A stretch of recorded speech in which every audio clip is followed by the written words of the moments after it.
Good evening, everybody, and welcome to Nettleton High School Raider Field on campus here in Jonesboro for a Week 1 matchup between the Pocahontas Redskins and the Nettleton Raiders. I'm Casey Pierce, joined by Mike Thompson tonight. Mike, we've got a great game between a 4A and 5A out-of-conference matchup here. What are some of your keys to victory tonight? For Pocahontas on offense, they're going to look to their playmakers, get the ball out in space, look for the read option, set up the short passing game, look for the short passing game to keep the Nettleton defense honest. For the Raiders on defense, control the zone read. Linebackers are going to have to remember to stay home on the screens and let Letarian Neal do what he does. Go find the man with the ball and hit him as hard as he can. Letarian Neal, the all-state linebacker, had over 100 tackles for the Nettleton Raiders last year. He's going to be in the middle of that defense and at the heart of things. Here comes Nettleton onto the field as they're being introduced. Pocahontas won the toss, and they will start the game with the ball once we get going. These two teams also met in Week 1 last year. It was one of Pocahontas' 3 losses on the season. Nettleton won that one 42-20 at Pocahontas. But some of the key contributors in that game aren't back this year, Mike. Yeah, Nettleton has got a whole lot of more folks back. I believe they returned 7 starters on offense, 5 on defense. Redskins just graduated, 18 seniors, the winningest class in Pocahontas school history. Tonight we're looking at 6 new starters on offense, 8 new starters on defense, and 3 true sophomores playing tonight. So these young, inexperienced kids from Pocahontas are going to get thrown in the fire pretty quick. Well, they've established a winning tradition. This will be the 4th season for Coach Charles Bailey at Pocahontas. They've been to the playoffs all 3 years. Last year, disappointing loss in the first round to Gravett. They were upset at home. And Nettleton, coming off a 5-5 campaign a year ago, looking to get back into the playoffs for the first time since 2014. They're teeing up the ball, and we are just about to get set here from Nettleton. Looks like Michael Golden, the sophomore kicker, puts the ball on the tee. He's going to break the huddle. And we are about to be underway. High school football, the Tubetown Rivalry Series, kicking off in Arkansas tonight. Golden sends one high and over in. It's going to be not fielded by Wiley. Wiley tried to catch the ball before it went out of bounds at the 6-yard line. So Travis Wiley, ball kicked a little bit over his head. He'll retrieve it and get into the huddle as he's going to be a big part of this Pocahontas offense tonight. Yeah, this Wiley is new to the return game, showing some early season jitters on that play. Well, the ball was just kind of kicked over his head. It's hard, so much harder to go back on the ball than it is forward on it. So here we go. Pocahontas, led by their quarterback, Devin Adams, going to work out of the shotgun with Young by his side and turn Wiley behind him. The give is to Wiley. He's going to be stopped. Maybe got back to the line of scrimmage. Travis Wiley, the ball carrier. Wiley on that carry. He was a part-time back last year, taking over the starter's position this year. It's 2nd down and 10. They're going to call it no gain. Here's the Rob Taylor State Farm replay. We're going to go to the next play. Adams going to keep it himself. Spins, tries to get away from a tackler, and maybe a gain of 1 there. I'm a little late on my replay call. Opening season jitters for us here on Tubetown as well, but we'll get there. Exactly. So, yeah, discretion may have been better part of the valor there. He'd been better off handing that off with the D tackles crashing in. No huddle for Pocahontas. So they get the play in from the sideline, and Adams goes back to work. It's Young and Wiley in the backfield with him. Fakes the handoff to Wiley. Looked like Adams lost the football. It's on the ground. They're going to say Nettleton recovered. There is a flag on the play. But if this holds up, Nettleton's going to have things deep in Pocahontas territory to start the season. There's a flag on the play. Correction, the flag has been waved off. The official's saying now that he's going to pick the flag up, but Adams loses the fumble. Here's the replay, the Rob Taylor State Farm replay. Adams was trying to hold that handoff to the last minute to read the tackle. Just a little miscommunication there. That is so hard to do, especially kind of getting early in the season, getting that feel for when you're going to pull it out of the fullback's belly, and just a little bit of miscommunication. And now Nettleton will go to work. DeAndre Henry, the ball is going to be spotted at the Nettleton 3-yard line, or excuse me, the Pocahontas 3-yard line. Yeah, Nettleton looking to jump ahead early here. Datavian Turner in the backfield, and he'll get the handoff, running right up the middle, pushes across the goal line, touchdown Nettleton. So just a minute and 15 seconds into this ball game, Datavian Turner on a 3-yard touchdown run to put Nettleton up 6-0. Nice strong push from the offensive line there. Turner finds the end zone easily. That read option is going to be a big part of both these teams' games tonight. And Nettleton, great job by the offensive line, just really owning the line of scrimmage on the first play. And one play, one touchdown, and the extra point is up. It is no good. Michael Golden, the kicker for Nettleton, pushes it wide left. With 10 minutes and 45 seconds. And at 10 minutes and 45 seconds, Nettleton 6, Pocahontas nothing.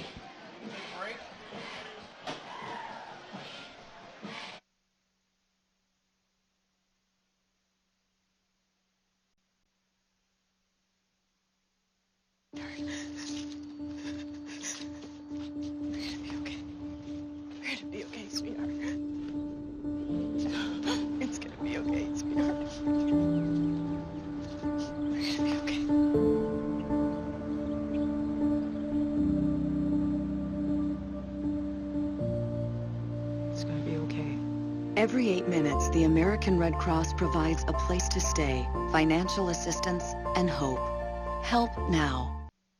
And we welcome you back to Nettleton High School. Things could not have started any better for Nettleton. They couldn't have started any worse for Pocahontas here, Mike. Casey Pearson, Mike Thompson joining you from Nettleton as Nettleton takes an early 6-0 lead following a takeaway by the Nettleton defense deep in Pocahontas territory. Definitely not the way the Redskins wanted to start the evening. They would look to more control the ball, control the line of scrimmage, keep the playmakers from Nettleton off the field, and handing them the ball that way is not the way to do that. Michael Golden's kick is going to be fielded by Malik Johnson at the 8. Johnson going to run straight up the middle and be met. Falls forward, picked up about an extra 5 yards after the first contact, and Pocahontas offense will come back onto the field. Yeah, good hit from Marcus Isom there for the Raiders. Marcus Isom, number 35, K.J. Turner.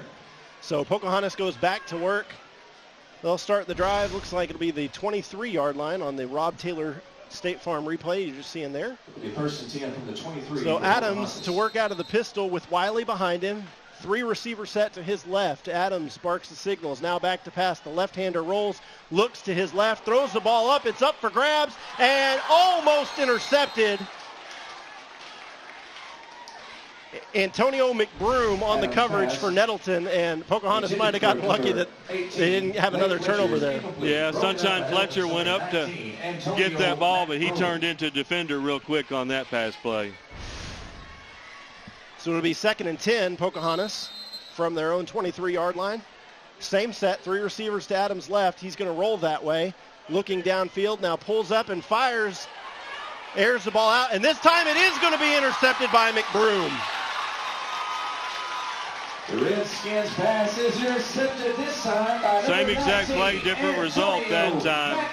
Antonio McBroom doing a great job going up, getting that lofted pass from Adams. Adams may have got a little bit more air under it than he wanted to. Adams is a whole lot more comfortable rolling out to his left, obviously being a southpaw, but didn't get his feet underneath him. Didn't really get any zip on that ball. So it'll be Nettleton ball at their own 47-yard line as DeAndre Henry will go back to work for the Raiders. Datavian Turner in the backfield with him. It's twins to his left and a single receiver to the right. Henry fakes the handoff, is going to slip it out to J-Ron Northern. Northern makes a man miss and just outrunning the Pocahontas defense. His pass is complete to number 5. Pocahontas defense has talked all week about not letting forced out by number 3, Devin Adams. The Nettleton speed guys get outside on them. They made them pay on that play. A ball that goes about 2 yards forward in the air. Picks up 18 yards total. And here's Henry again. He's going to give the jet sweep to Joyner working all the way across the field. He's going to be tackled out of bounds after a gain of about 10. Flag behind the play, holding on the Raiders. Holding against the Raiders. So Nettleton, I'm sorry, guys. Nettleton with 9 penalties last week, over 100 yards in their scrimmage game against Osceola. They're looking to cut down on those tonight. So really the first break for Pocahontas tonight, as Nettleton going to be called for holding and push them all the way back towards midfield. Ball will be spotted at the Pocahontas 45-yard line, and it'll be 1st and 20 for Nettleton. It's Darden and Joyner on the outside with Northern in the slot and Turner in the backfield with Henry. Henry barking the signals to take the snap, and the give is to Turner inside. He's going to fight his way forward, hit at the line of scrimmage, but fights for about 4 yards. By number 85, Taylor Snyder. Snyder, young junior, getting his first start for the Redskins tonight. Gain of 3 on the play. It's 2nd down and 17. They're going to call it a gain of 3. It'll be 2nd and 17 for Nettleton, as they're going to hurry up. A 4-receiver set now on the field. Jarkavius Kane splitting out, flexing from the tight end position, and here's DeAndre Henry. Henry back to pass, looking downfield, is going to fire deep. He's got a man open at the goal line. It is caught. Touchdown! Will Joyner with the touchdown catch.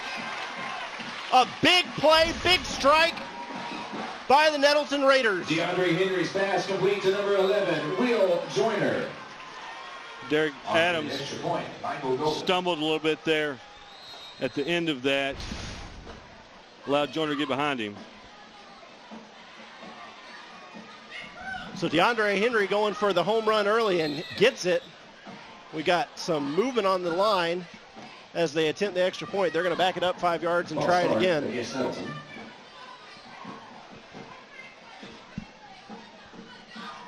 We're going to call it a 45-yard touchdown pass from Henry to Northern. Northern caught 37 balls for 8 touchdowns a year ago and finds the end zone for the first time tonight on the deep ball.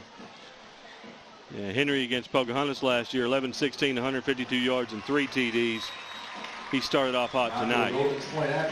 Gordon's attempt is good this time, so 9 minutes and 25 seconds left in the first quarter. Nettleton is up 13-0. We'll take a quick break and be right back with you.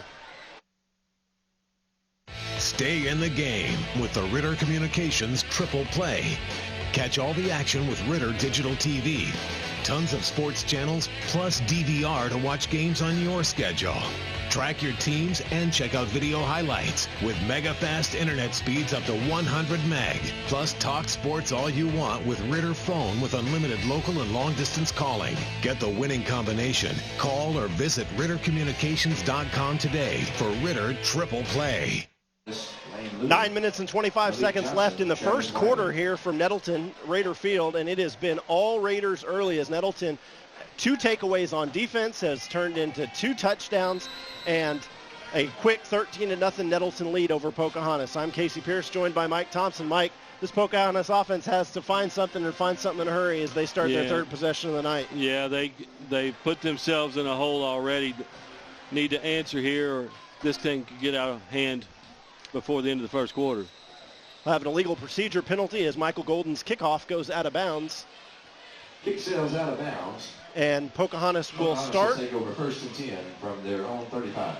At the 35. Sometimes had to pause there for the set. Sometimes you have a hard time remembering the different levels of football you watch where the kickoff out of bounds starts. At the high school level, it is.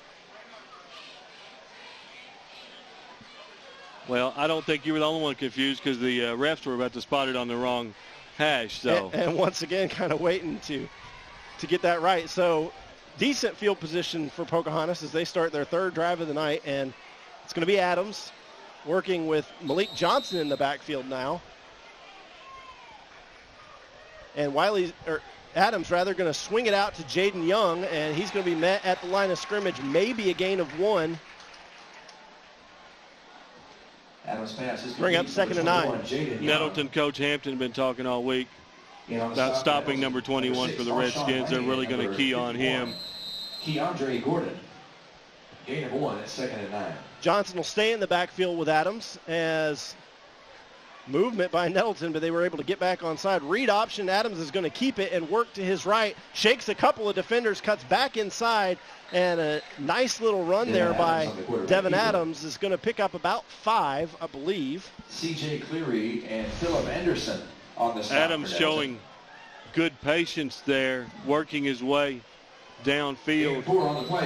You would like to see, when he has the opportunity, plant that foot, head downfield. Big 3rd down as Adams takes the snap, drops way back, going to set up the screen intended for Jaden Young, and they couldn't quite connect on it. And that was well read by Raider defense. Looked like they kind of read the offensive linemen, and as they were getting out to set up that wall, Nettleton's defensive line stayed home and were able to defend that well. So a screen that doesn't go anywhere is going to bring out the punter for Pocahontas. Looks like it's Young that will handle punting duties. And snaps away. A low line drive kick goes end over end, and it's going to be fielded now. Nettleton touched it, live football, and it's going to be recovered by Pocahontas. Dustin Rose falls on the football. May have been the break Pocahontas needed there. That was Nettleton Raider would have been better off letting that one go. I believe it was J-Ron Northern. Actually, C.J. Cleary there tried to field the ball on the bounce and couldn't come up with it cleanly. So a huge break for Pocahontas as they'll have it 1st and 10 from the Nettleton 35. Adams going to run back onto the field. Takes a look at the play on his wristband and is going to take the snap. Inside Reed, and he's going to keep it. Adams himself, some shifty running there, and he'll pick up about 8. Tackle made by Nettleton's number 7, Terry Neal. Another good run from Adams off that right side of the line, working behind junior Ethan Roberts. Malik Johnson again, the lone back behind Adams. Adams going to fire it to his left, and it is complete to Lane Looney. Looney eludes a couple defenders and is going to get up to the 20-yard line. It'll be a gain of about 6. And Pocahontas' first earned first down of the night. First down for Pocahontas. Looney, one of those super sophomores we talked about, getting his first taste of Friday Night Lights. Adams gets the play, and it'll be Johnson in the backfield with him with Young in the H-back position. Read option comes. Adams going to keep it and able to elude the first defender, but can't get away from the host of Nettleton tacklers. That surge defensively led by big Drew Fryer, a 6'3", 275 nose tackle for Nettleton. Yeah, sniffed out well there. Fryer, one of the few Raiders starting on offense and defense tonight. So it's a loss of 6 on the play. Will bring up 2nd and 10, and Adams goes back to work. Looking, now rolling to his left. He's going to keep it, take off, cuts back inside, and up to about the 20-yard line. So he gets back the 6 that he lost. In on the stop for Nettleton, number 33, Nathan Young, number 6. And another big 3rd down for Pocahontas. Can't quite tell if that was a designed pass or a designed run there. No, I think that one, I think he saw all his receivers covered, decided to tuck it and run. Johnson, the lone man in the backfield. There's 3 receivers to Adams' right. It's Young, Looney, and Fletcher with Jackson Nichols to the left. Adams going to roll to his right. Has a man wide open. It's caught at the 6. And the effort, did he get into the end zone? Yes! Touchdown, Redskins. Great second effort from Lane Looney there. Devin Adams pass. Looney was wide open down the right sideline. And Adams, that's a great athletic play, rolling to his right and throwing across his body as the left-handed quarterback able to get the ball out there. And a 20-yard touchdown pass from Adams to Lane Looney has Pocahontas right back in this ballgame. Looney with Adams with a good job setting his feet on that throw, what he did not do on the interception. That's a hard throw to make, especially when you got a guy that wide open. Yeah, and with a man bearing down on you too. So Pocahontas gets on the board. With 6 minutes left in the first quarter, it's 13-7. Nettleton leading Pocahontas from Raider Field. We'll be right back. From Iraq and Afghanistan, our brave warriors are coming home, wounded. Some with wounds you can see, some with wounds you can't see. Wounded Warrior Project was created to support our men and women coming off the battlefield. Please help carry these warriors the rest of the way home. Get involved at woundedwarriorproject.org. Here tonight to help out with A 13-7 ball game. The scoreboard lighting up early here at Nettleton High School as Nettleton hosting Pocahontas in this Week 1 matchup on Tubetown. So it looked like the Pocahontas offense shook off their beginning jitters. We'll see if the defense answers the call now. They needed a good drive and were able to put it together, and the 20-yard touchdown pass from Devin Adams to Lane Looney gets Pocahontas on the scoreboard, and we have a 6-point game here as things were just looking like they might get out of the way. Now they line up almost like they're going to onside it. Instead, Adams pooches it. It's going to be fielded at the Nettleton 33. And they're going to have nice field position to start. That was Devin Sullivan on the return for Nettleton. On the stop for Pocahontas. Pocahontas is going to be cautious in the kicking game. Last year's game, Terry and Neal took 193 yards to the house, really broke that game open. They don't want to see that same result again. It'll be 1st and 10 Raiders. So Adams, they do it all for Pocahontas with the pooch kick. And now he's back on the field in his cornerback position. I hope he ate well this week and slept well at night, because you talk about an Iron Man. He's doing everything but being the water boy right now. So Nettleton goes back to work. It's 5:53 left in the first quarter. They are leading 13-7 in this Week 1 matchup on Tubetown. Our rivalry series kicking off things in Arkansas. Here is Henry back to pass. He's going to throw a screen out in the flat. It's caught at the 40-yard line. Breaks the tackle. Working. And finally dragged down is Contavious Allen. Number 24, K.A. Allen. Big number 70, Ronnie Bradley, 6'2", 328. Big man getting out on the outside and making the block there. It's 2nd down and 6. 2nd and 6 after the 4-yard gain on the pass by Henry to Allen. And Henry goes back to work in the shotgun. He's going to give to Turner. Turner working right up the middle. He stood up at the 50-yard line. Met by a host of Redskin linebackers. Did a good job on second effort. Gain of 5 on the play. 5-yard gain, and they're going to spot it at the 49-yard line, which looks like Steve Hampton's going to ask for a measurement. Now they're going to call it 6 and move the chains. So as we get things sorted out, I think there's conversation as to whether he made the line to gain or not. From our vantage point, it looks like he sure did. And now they're going to give him the first down. So we'll call it a gain of 7 on the play for Turner. And Nettleton has it 1st and 10 from the Pocahontas 49-yard line. Henry takes the snap, looks to throw quick. It's complete to Allen down the right sideline. Allen quickly gets upfield. Number 24, K.A. Allen. Another sophomore for Pocahontas on defense there. Just got out-quicked on that play. They're going to mark it at the 37-yard line, so we'll call it a gain of 12 on the pass from Henry to Allen. Allen with catches on consecutive plays and first down. First down, Raiders. Pardon me, we had a run in the middle there, but getting K.A. Allen involved here tonight for Nettleton. Looked a little bit like a Gus Malzahn offense. When they find something they like, they stick with it. And a lot of those same elements of the jet sweeps and the inside handoffs, the play action, the quick throws, and an experienced DeAndre Henry at quarterback who knows what he's doing, a third-year starter. Henry takes the handoff, fakes the handoff, and now throws to Allen again. Allen with his third catch of the night. Complete to number 24, K.A. Allen. K.A. Allen with another first down. Actually, they'll spot it an 8-yard gain. Down and 2 for Nettleton. Number 2, Nichols on the play for Pocahontas. He respects Allen's speed, doesn't want to get beat deep, and they're killing him on those curls right now.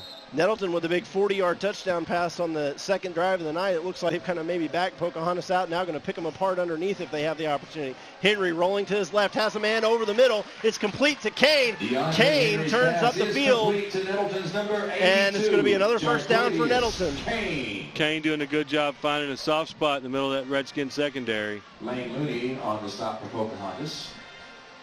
Henry is a 3-year starter. He has an opportunity to play on Saturdays. He most likely will, with already a couple scholarship offers and getting his senior season off to a great start as he now fakes the inside handoff and will give now to Turner. Turner met behind the line of scrimmage, and looks like it'll be a loss of one for Turner. Yeah, good job sniffing it out from the Redskins defensive line. Big number 56, Jake Hardage, in on that tackle. We haven't talked about him yet tonight, but talk about D1 prospects, college prospects. Big Jake, certainly one of those. Second down and 11. Weighs in about 310 pounds, stands 6'5", and will have an opportunity to play in the SEC next year. Henry mishandles the snap. He's going to have to retreat. He picks it up. Let's see if he can make something. He gets the ball away, has a man open. It's J-Ron Northern, and Northern won't go down. He's going to go all the way into the end zone. We may have that one come back.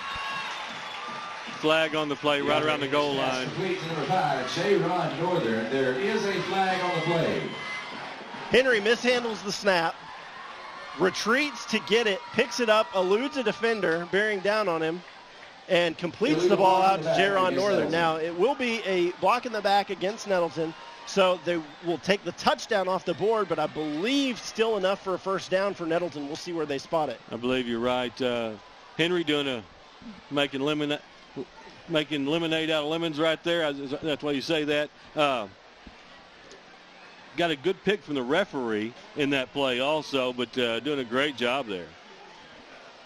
So I don't know that we've had the ball hit the turf yet for Nettleton in the passing game tonight. It seems like everything they've tried has worked. Henry is doing a magnificent job leading this Nettleton offense so far. He's going to look at his wristband and take the play now with Turner behind him.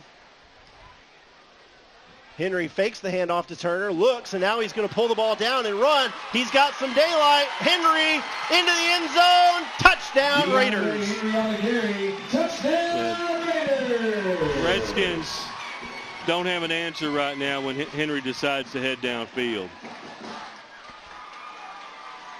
A 17-yard run by 22 yards gained. DeAndre Henry. Touchdown run by DeAndre Henry. On to kick the extra point is number 30, Michael Golden. And Nettleton has scored on all 3 of their possessions tonight. 19-7 with the extra point pending. Kick is up. Almost blocked as Malik Johnson got pressure, but Michael Golden able to put it through. So 2 minutes and 47 seconds left in the first quarter. Nettleton 20, Pocahontas 7. We'll be right back. Introducing Ritter Home Security. Ritter takes care of protecting what's most important to you, from threats like unwelcome visitors and fire, to making your life easier by putting the control of your home at your fingertips. Use the free app to shut the garage, lock the door, turn off lights, arm the system, and more. You can even turn back the thermostat to help save money on your energy bill. Plus, get a snapshot when your kids get home. It's smart, beautiful, convenient, and ready for your busy life. Ritter Home Security. Mike Thompson and Casey Pierce back with you at Nettleton High School, Raider Field, where the Nettleton Raiders lead the Pocahontas Redskins by a score of 20-7. Nettleton with 2 turnovers on defense and cashed in on both of them and scored on their third possession as well. So Nettleton controlling the pace here, Mike, and in full control in this Week 1 matchup. Yeah, right now the only thing that's stopping Nettleton is themselves. The 2 penalties, one that took a touchdown off the board, fumble on the kickoff.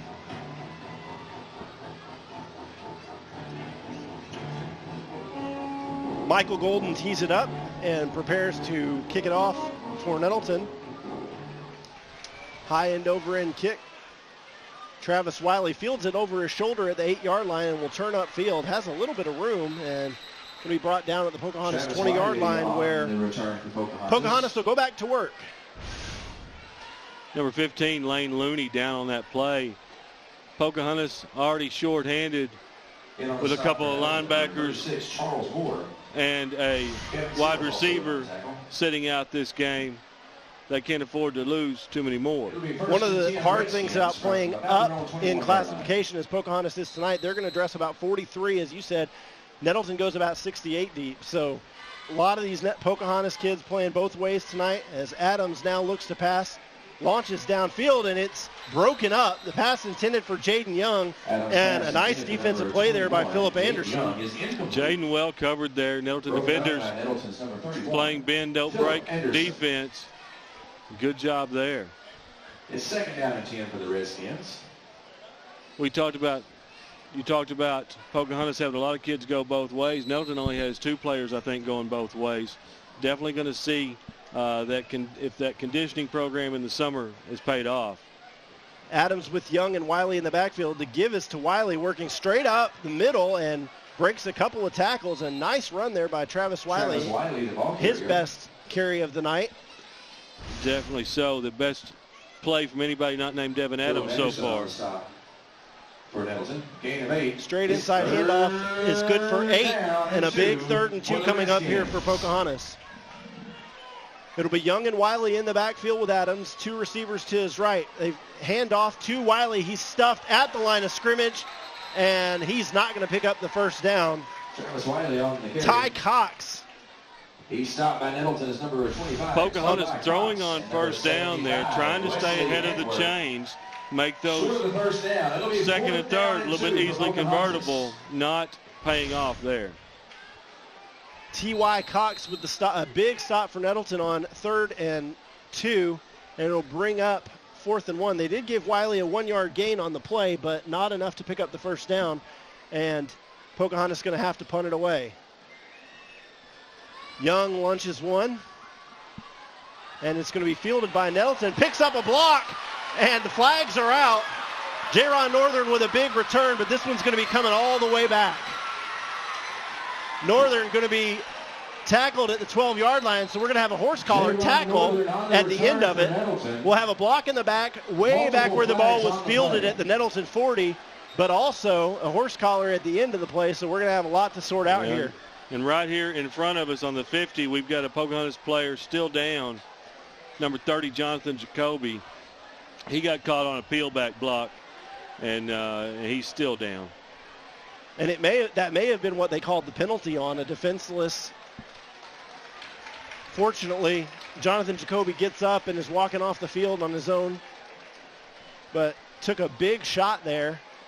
Yeah, good to see that young man run off, and he's pumping up the crowd saying, "I'm all right." I know that the referees this year have been schooled in their clinics. They're looking for targeting on defenseless players this year. That's a big key for them, and so they're going to be ultra cognizant of that.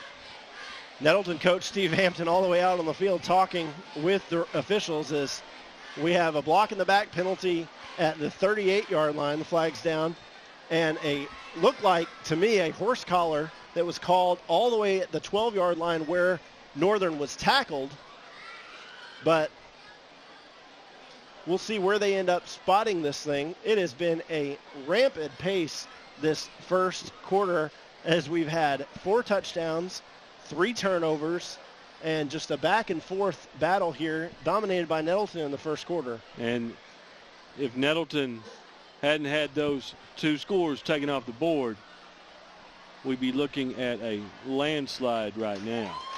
Now the penalties are going to offset. Is a penalty against Pocahontas. Just as we thought, a block in the back against Nettleton and a horse collar tackle against Pocahontas at the end of the play. And I believe we're going to re-kick this, Mike, from the 29-yard line. Pocahontas will line back up. Okay. Unfortunately, the penalty's on the play because J-Ron Northern couldn't handle the first punt by Pocahontas and kind of redeemed himself there, catching the ball clean and quickly getting up the field. And nice to see the young man bounce back by that. Unfortunately, the penalties for both sides erase it, but he'll get another opportunity here. Pocahontas will hope for a little bit better result on this punt. Jaden Young again going to send it away. It looked like Pocahontas had to get another man in as Jacoby was injured on the punt that got called back, so they had to find a replacement for him. But now we're set. Young kicks it. It's low, doesn't travel very far, and gets out of bounds at the Nettleton 40. So J-Ron Northern, when not an opportunity to return that one, it's going to be spotted at the Pocahontas 40-yard line. Yeah, Nettleton starting in Pocahontas territory. Jaden just shanked that one off the side of his foot. And Pocahontas defense need to get their ears pinned back a little bit.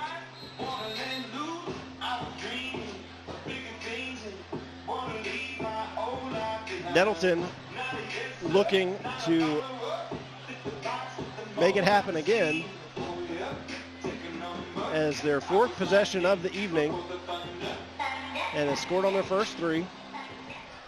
Henry leads the Nettleton offense back onto the field. He's got 2 receivers to his right, and Walker Darden, the lone receiver, to his right. Henry takes the snap, looking to pass. Looks for the screen. Now going to chunk it down the field. He's got a man wide open. Northern can't quite track it. Henry's pass is just a bit outside on that play. J-Ron Northern had his man beat along the left sideline. As you see Henry here, he fakes the tunnel screen and then sets up and throws a pretty ball, but just couldn't quite track it. Maybe a little bit outside for Northern, and ball falls incomplete. It'll be 2nd and 10 Nettleton. Devin Adams on defense for Pocahontas there just got sucked in.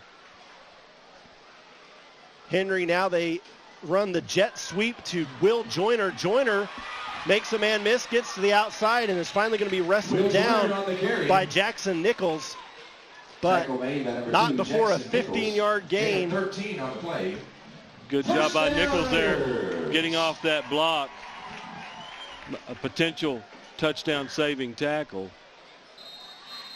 Really, Joyner was not touched until Nichols got to him. They spot it at the 25-yard line, and once again, a Nettleton first down for DeAndre Henry and the Raider offense. Henry with the inside handoff to Turner. Turner cutting back inside, dragging a pair of Pocahontas defenders, and Jatavian Turner with we'll call it a 17-yard gain, and another Nettleton first down. We're really seeing this Nettleton offensive line opening up some gaping holes against the Pocahontas defense. Looks like we have another injured Raider on the field. I believe it's a Redskin that the training staff is looking at.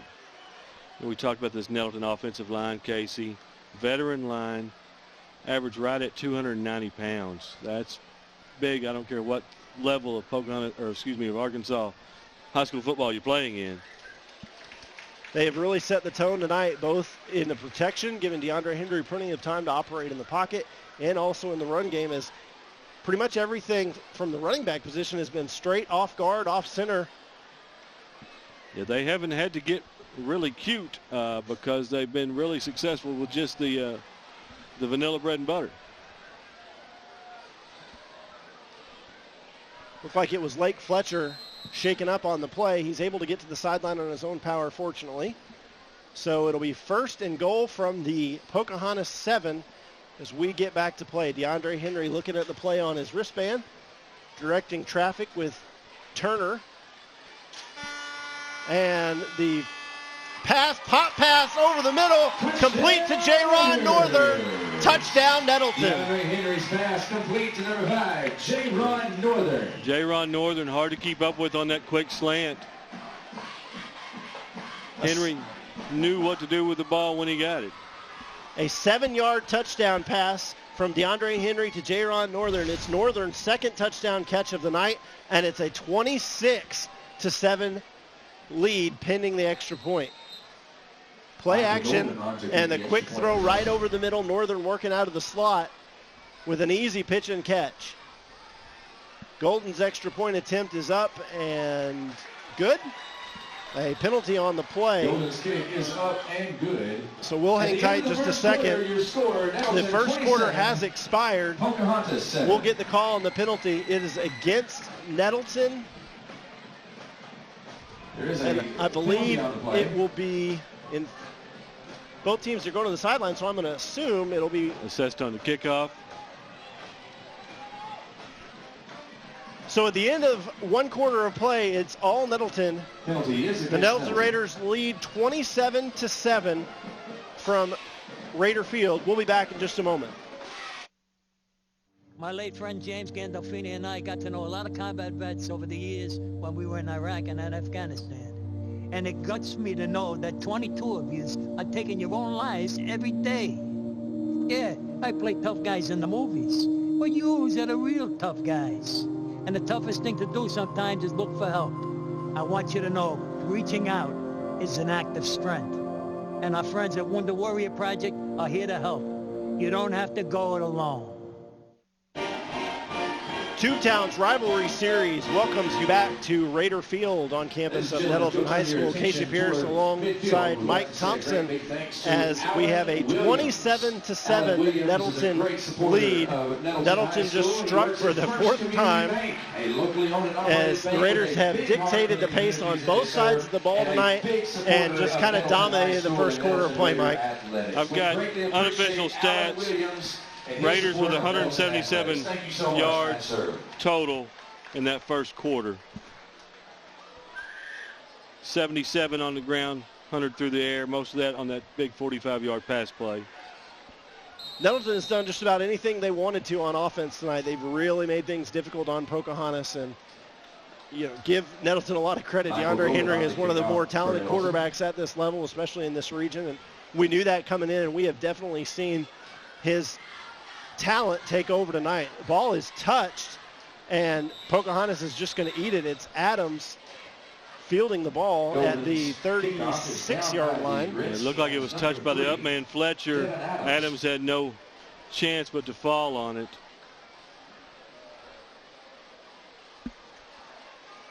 So Adams, the kick returner, the quarterback, the cornerback, and it'll be first and 10 Pocahontas from their own 37-yard line. Looks like we have a timeout on the field. Pocahontas is going to take a timeout. Timeout, Pocahontas. We'll stay here with them, Mike, as we get things going in the second quarter. By comparison, I had Pocahontas with less than 50 yards total offense in the first quarter. Tonight is our first night in Arkansas of our Rivalry Series this season. We're going to be back in West Tennessee next week for Brighton and Covington, a big Tipton County matchup. Rivalry Series capturing the top games in Northeast Arkansas and West Tennessee on Tubetown.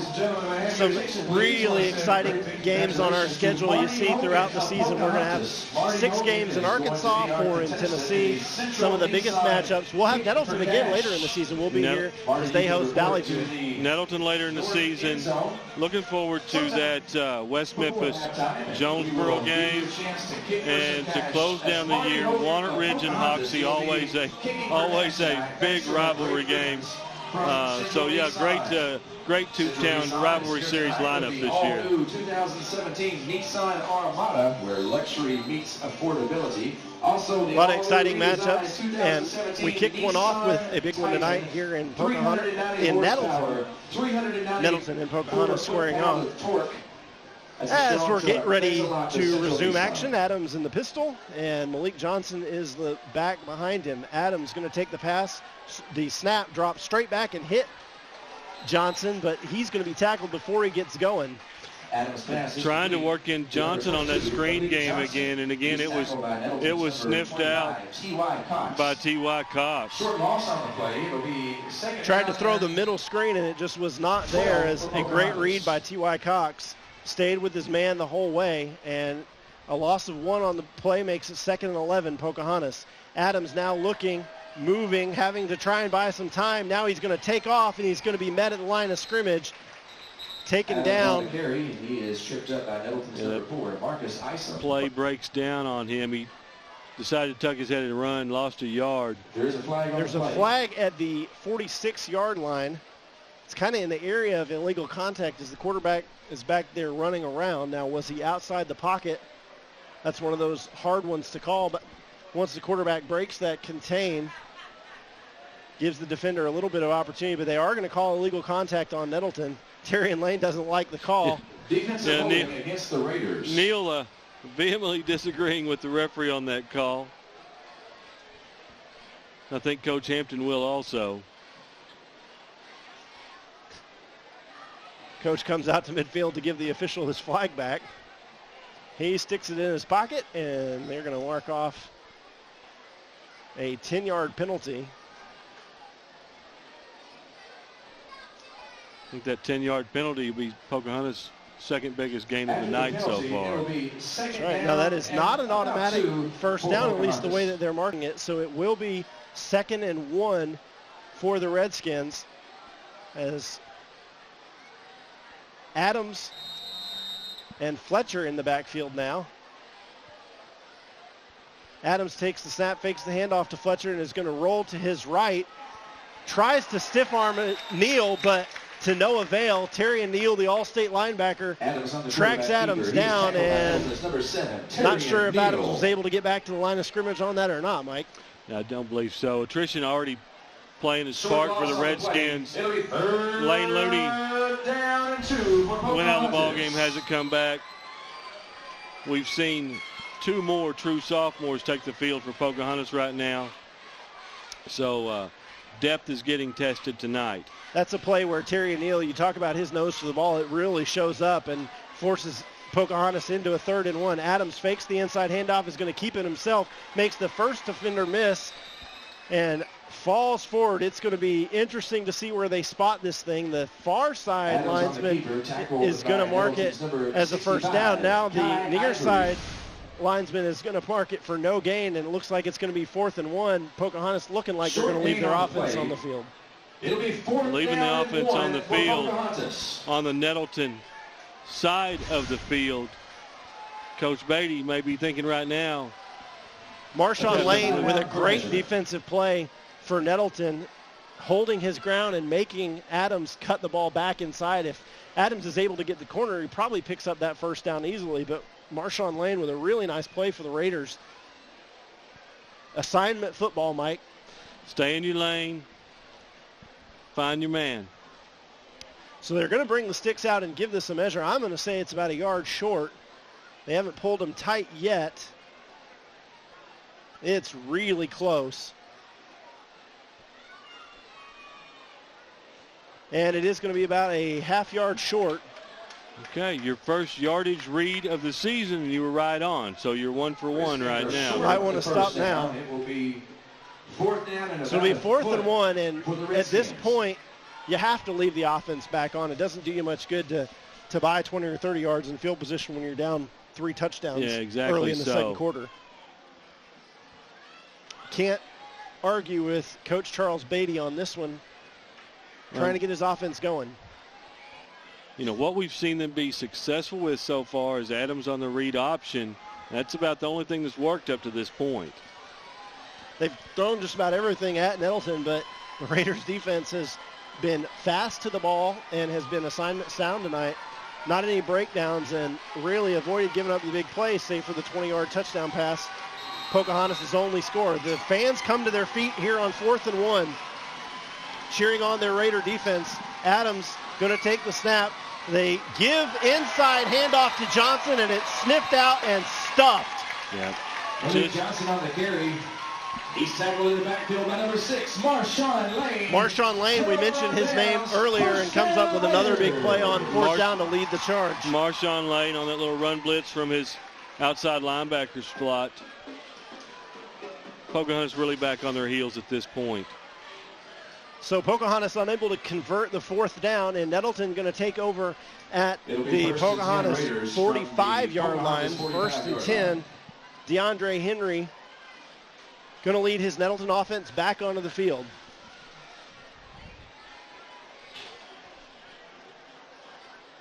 Henry with 3 touchdown passes on the night and a touchdown run.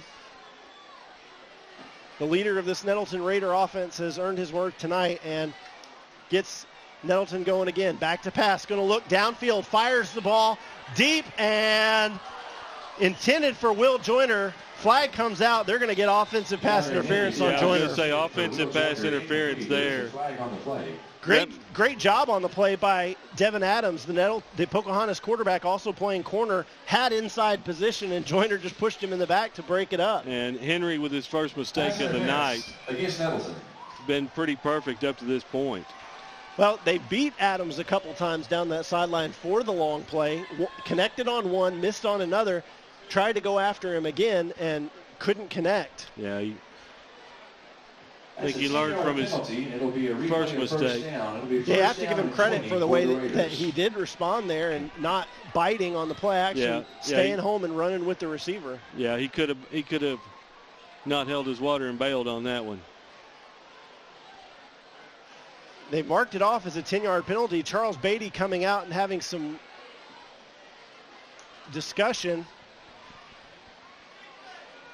And they back it up another 5 yards. I think that was his issue. I think they initially spotted it as a 10-yard penalty. Now they get it right. Yeah, back it up. It's going to be first and a long 25 for Nettleton at their own 40-yard line now. Not a whole lot of plays in the playbook for 25 yards. Henry acts like he's going to throw it outside, but he's going to keep it himself, continues to bounce it, not touched on the play, and picks up about 11 yards before going out of bounds along the far sideline. Back to the original line of scrimmage. So it's as if the pass was incomplete on the long penalty by Nettleton, and they'll have 2nd and 10. So a bit of a mistake by Henry leaving the ball inside, and immediately atones for it with a nice pickup on the keeper. Henry fakes the handoff inside, and is going to keep it himself.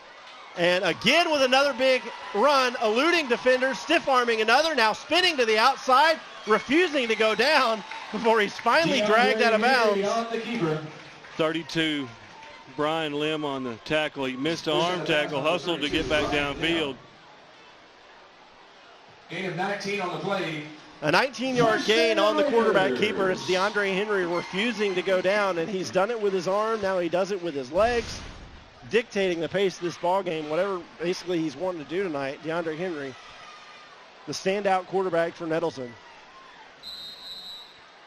It'll be 1st and 10, Nettleton at the 26-yard line. Henry now going to give it to Turner inside. Turner breaks the tackle, dragging a couple defenders. We've seen that a couple times tonight, too. He's going to be all the way up to the 16-yard line. As I believe a 9-yard gain for Nettleton. Well, it's a replay here.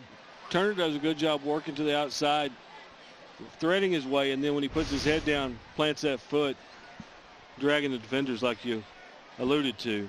We may have a measurement here as the ball spotted just outside the 15-yard line. The official bringing it back to the middle of the field.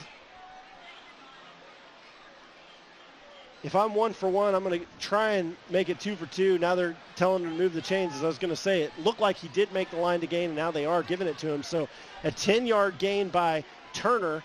Gain of 10 on the play. And another Nettleton first down. This Pocahontas defense has to be gassed already. We got 9 minutes left in the second quarter, but they've been on the field an awful lot tonight and have just been leaned on by this Nettleton offense. Oh, that you're going to feel every bit of that 290-pounder leaning on you already at this point in the game. Henry and Turner in the backfield. Now it's Joyner in motion. He'll take the handoff on the jet sweep, cuts inside, and tackled at the 2, but drags the defender into the end zone. And another touchdown for Nettleton. And another flag against Nettleton. That'll be 3 scores taken off the board now. Number 11, Will. Looked like the X-Man, Joyner. Looked like Will Joyner had some help maybe. Maybe that's why he was able to get all the way up to the 2-yard line before being contacted. And official's going to come. It is going to be... He gives an interference signal. I don't know if... The penalty is against the Raiders. I don't know if that's the wrong signal or if I'm a little bit confused up here, Mike. I think he got the wrong signal on that one. I think he needed to use one hand for a block in the back. A block in the back was what I was looking for. For interference. And that's the way that they spot it. They're going to move the ball back to the 25-yard line. So a 10-yard penalty wipes what would have been Jaron Northern's 3rd touchdown of the night. They're risking a 25. So it'll be 1st and 20. Penalties really the only thing that have slowed Nettleton tonight. Self-inflicted wounds. That is it. Pocahontas really doesn't have an answer on the outside. Little inside trap there. Turner with the carry is going to gain those 10 yards back. So every time Nettleton penalized on the night, it seems like the next play they bounce back and get that yardage right back as Turner. That's basically been his play tonight, just the inside handoff on the read option and going right off his right or left guard. And that time, good for a gain of 10 as the ball on the far hash spotted at the 15-yard line. And that's it. Hasn't really had to work a lot for the yards he's gained. 8 minutes left in the second half, and the play action pass and another Nettleton touchdown. DeAndre Henry's pass complete to number 82. Henry faked the inside handoff, the same play basically, and throws a quick one out to Jacavius Kane for the 15-yard touchdown. Redskin linebacker Jacoby bit on that fake, left Kane wide open there. Michael Golden on to attempt the extra point. Golden comes out to try and make it a 34-7 ball game. And kick is up and good, and he is able to do it. So 8 minutes and 29 seconds left in the second half. Nettleton continuing to dominate Pocahontas from Raider Field. We'll take a quick break and be right back.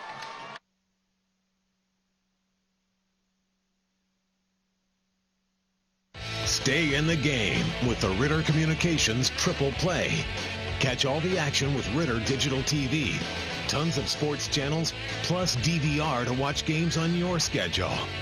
Track your teams and check out video highlights with mega fast internet speeds up to 50 meg. Plus talk sports all you want with Ritter Phone with unlimited local and long distance calling. Get the winning combination. Call or visit RitterCommunications.com today for Ritter Triple Play. Kick for Nettleton. Welcome you back to Raider Field on Tubetown. You're watching the Rivalry series. It has been all Nettleton tonight as the Raiders leading Pocahontas 34-7. I think we've had 2 punts tonight, was it, Mike?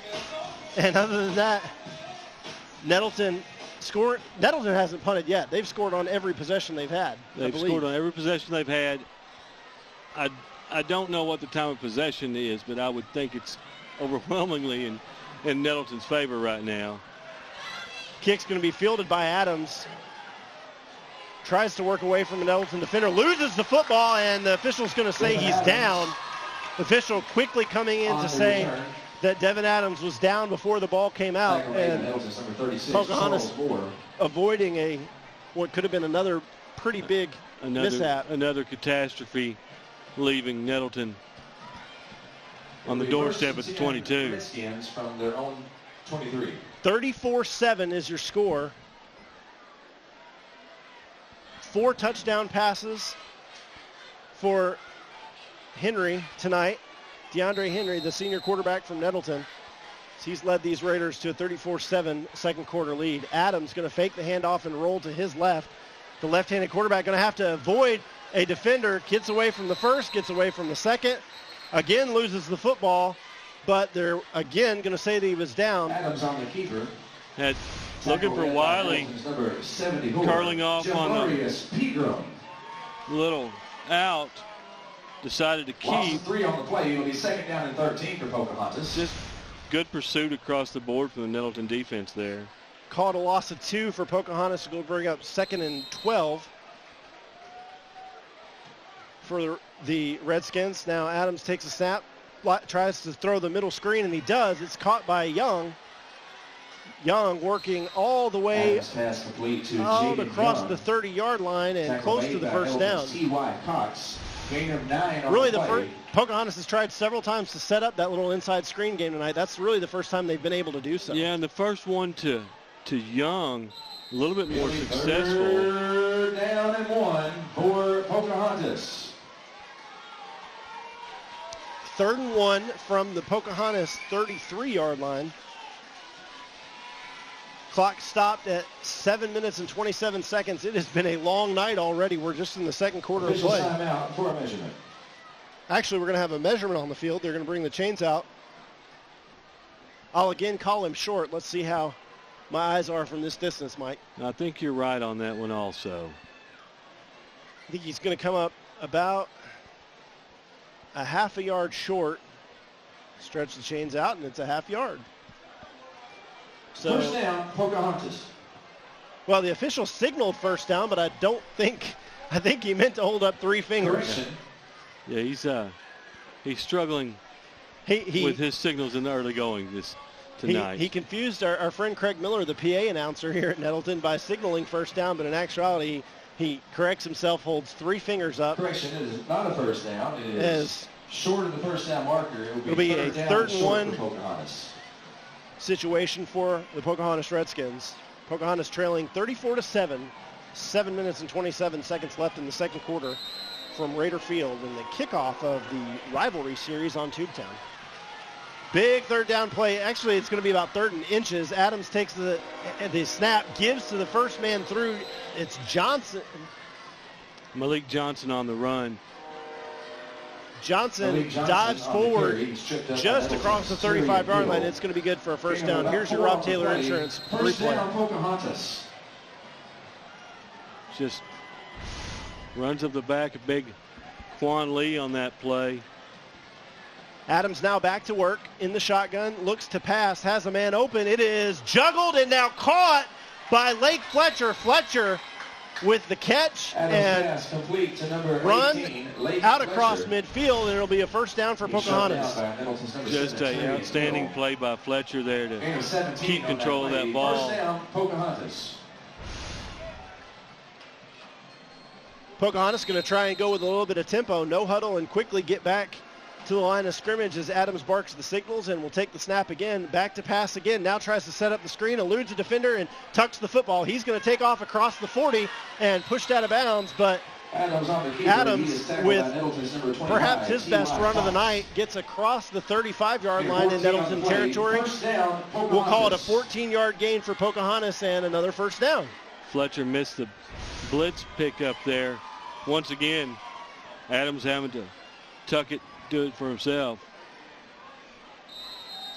Johnson in the backfield with Adams as he works out of the pistol formation, and Adams going to take the snap, drops straight back, looks to his left, buys some time, now he's going to take off, tucks it, gets out across the 30-yard line before he's met and wrestled down. Good pass blocking by the Redskins line there.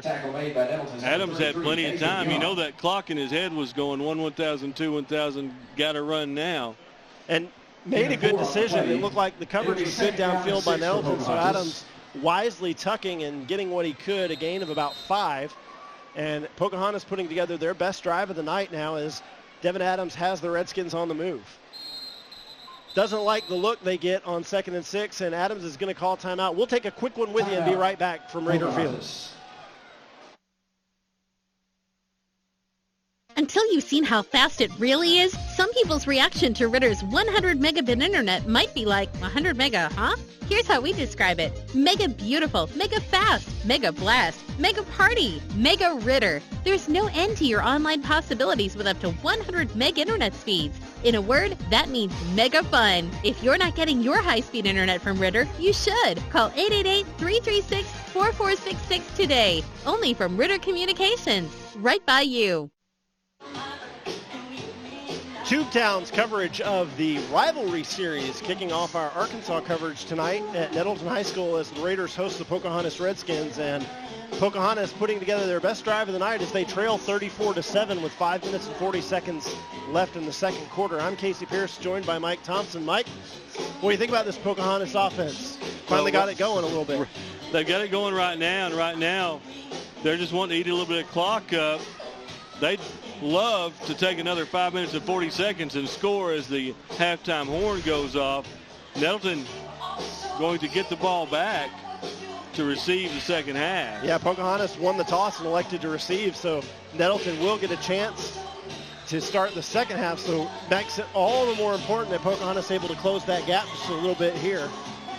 Yeah, just eat right now, eat into the lead, look for some positives right now. 2nd and 6 for the Redskins as Adams works out of the shotgun. and takes the snap back to pass, trying to set up the middle screen again, and it's intercepted. Ball swatted down and picked off by the Raiders. By Nettleton's number 52, Drew Fryer. I couldn't tell if it was Pegram or handwork that got their hand up there. Looked like Jay Pegram read the play, swatted it down, and big number 52, Drew Fryer, the benefactor of the heads-up play there by Jay Pegram. And just like that, the Nettleton defense comes up with their third takeaway of the night and hands the ball back over to DeAndre Henry and their potent offense. Yeah, Pocahontas' best drive of the night. That is definitely not the way they wanted to see that one end. What an outstanding defensive play by Jay Pegram there. Pegram did a good job getting his hands up there. I like when the big boys stay active like that. Swat the ball, good things happen. Henry fakes the inside handoff, now going to keep it himself. Looked like he tried to throw it outside and lost the handle, but got it back. Is able to complete the pass to Jaron Northern. So a broken play, what appeared to be a broken play, turns into about a 5-yard gain on the pass to Jaron Northern. They almost had him in the backfield, and Henry somehow able to get the ball away. We have a Nettleton lineman coming up limping. Big number 55. Looks like Marcus Young is going to have to be helped off the field. Maybe favoring an ankle there. Comes over and takes a knee as both teams join him in that knee. Steve Hampton comes out to check on his senior offensive lineman. Trainer going to come out on the field and take a look as well. He tried to get to the sideline on his own and wisely was able to stop. While we have a break in the action, we're going to take a look at our Tubetown Rivalry Series schedule, what's coming up on Tubetown in the coming weeks. We're going to be back in West Tennessee next week for Brighton and Covington. 6 games on the Arkansas side, 4 games on the Tennessee side this season, as you can see where we'll be each and every Friday night on Ritter's Tubetown, bringing you some of the top games in the area.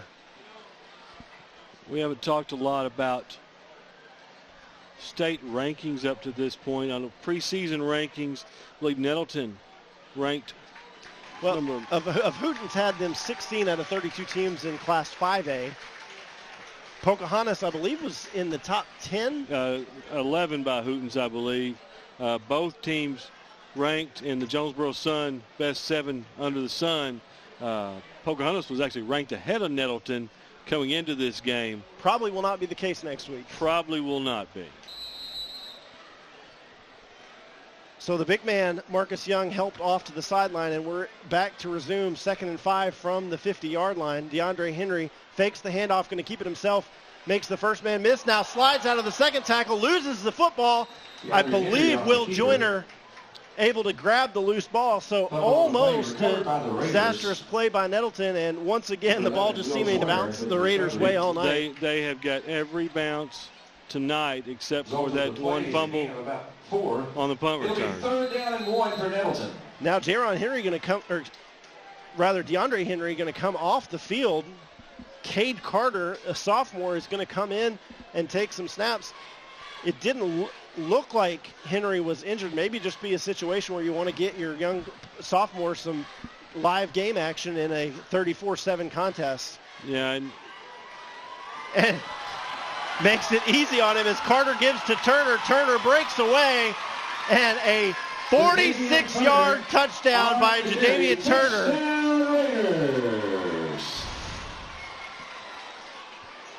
There's a flag on the play. The inside handoff to Turner and slips right up the middle just as he has all night. There's a penalty on the play. I think it's going to be a celebration, though, by where it was thrown and when it was thrown. It looked like Turner was already in the field. Steve Hampton's over here talking to Will Joyner, his wide receiver. So can't quite see what happened there, but regardless, yeah, it is an unsportsmanlike. So probably something at the end on the celebration when you're winning 40-7 in the first half. A little bit of emotion. Yes, sir. Exactly so. And Coach Hampton doing a good job right there. He's telling the young man, look, I understand you're excited, but we got to play within ourselves. Let's see you would think the touchdown's going to stand. I would think but DeAndre Henry coming back onto the field like they're going to run the offense. If that was excessive celebration, I would think the touchdown would stand and we mark it off on the kick. Well, there may have been something else that happened inside the play. It may not have been, I guess it was not a dead ball foul, so they are going to spot it at the 17-yard line. It'll be 1st and 10 Nettleton, and now officials timeout. They're going to huddle up. Is that the 4th touchdown Nettleton's had taken off the board? I believe so. They've had a couple blocks in the back on some long runs. Here we have an unsportsmanlike conduct as officials sorting things out in the middle of the field, trying to make sense. The ball spotted at the 18-yard line of Pocahontas. How about that? The sophomore, Cade Carter, comes in for one play, hands the ball off to Turner. Turner takes off up the middle for about a 45-yard touchdown run that, again, is called back, but pretty easy work for the sophomore quarterback. That's the name I was looking for, the quarterback's last name again. Carter didn't have to do a whole lot of work on that play. They'll give it to Turner on the same play and the same result. Turner bouncing off tacklers and right up the middle into the end zone.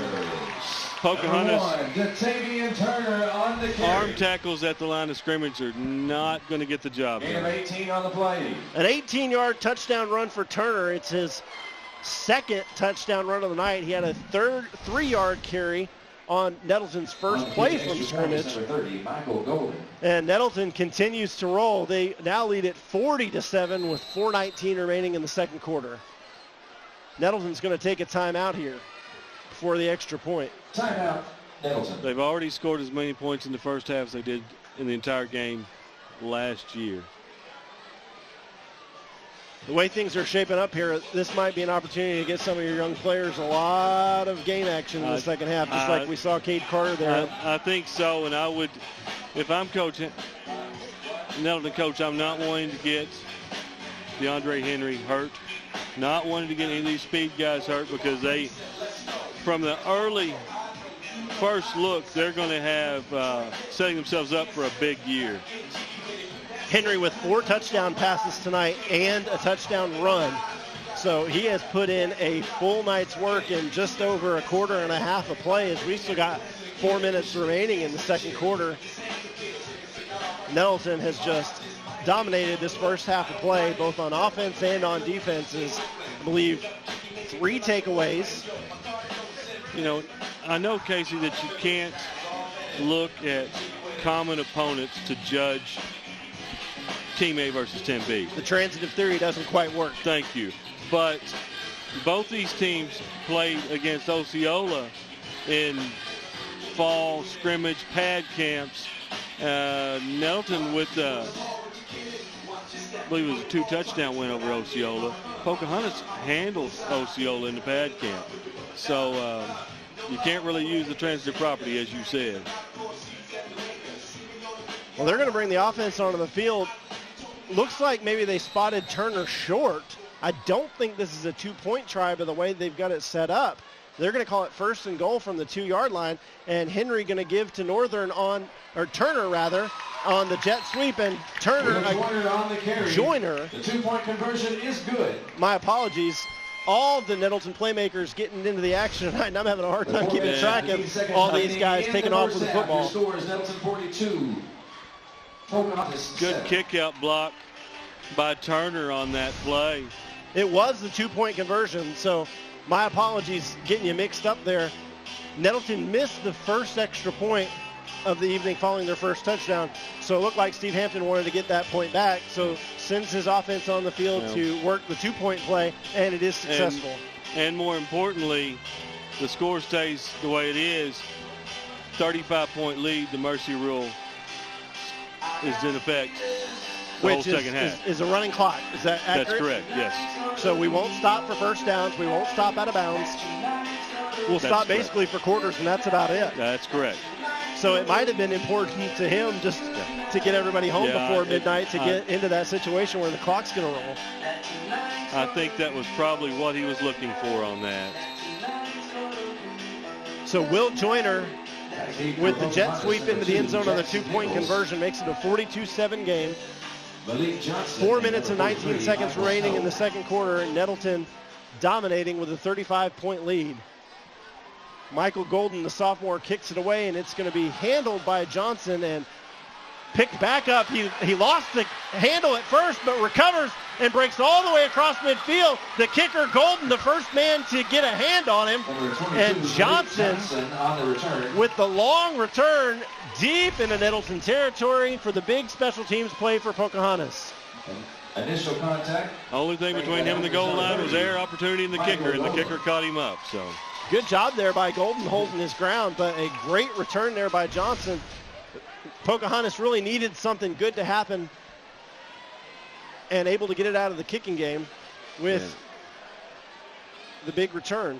Johnson kind of fooled me. I lost it. I thought he was going to lose the fumble, and I'm looking almost for somebody to come in there and pick it up.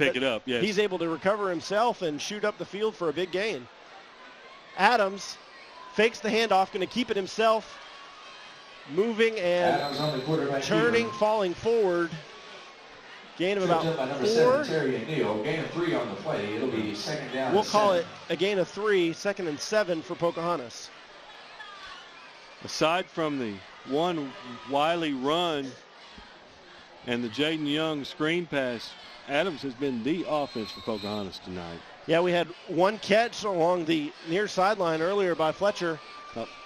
But other than that, that's about it. Adams now with Fletcher coming in motion. They fake the jet sweep, and now Adams going to look, try and pass. Nothing open, and tries to wiggle out of trouble, but not much room to run for Devin Adams. And I don't know that he even got back to the line of scrimmage. Don't believe he did. On the stop for Nettleton. We'll say he did. Call it 3rd and 7. Hill. No gain on the play. Looking downfield and just relentless pursuit from Nettleton. For Pocahontas. You know, we've got to give a ton of credit to this Nettleton secondary. Adams hasn't had a whole lot of anything open downfield all night long. He'll try and convert on 3rd and 7 as Adams works out of the pistol, looks and fires to his right, has a man open, but he cannot connect. It was intended for Logan Llewellyn. His first target of the night falls short, and Pocahontas going to have a 4th and 7. It looks like they're going to again leave their offense on the field, and why not? Yeah, at this point, why not? 2:45 left to go in the half. Now, Mike, is the running clock only in the second half because we're at a 35-point deficit here right now, and they are stopping it on the incomplete pass. Yeah, it doesn't start till the second half. But again, right before the half, trying to get to that magic number. Adams on 4th down, takes the snap, going to throw the bubble screen. It's complete to Jaden Young. Young pushing, trying to fight his way forward, but he's going to get to about the 25-yard line and come about 4 yards short of the first down, and Nettleton going to send their offense back onto the field. I was looking at the spot. By a whole tribe of Nettleton didn't know if he might get forward progress on that, but evidently not.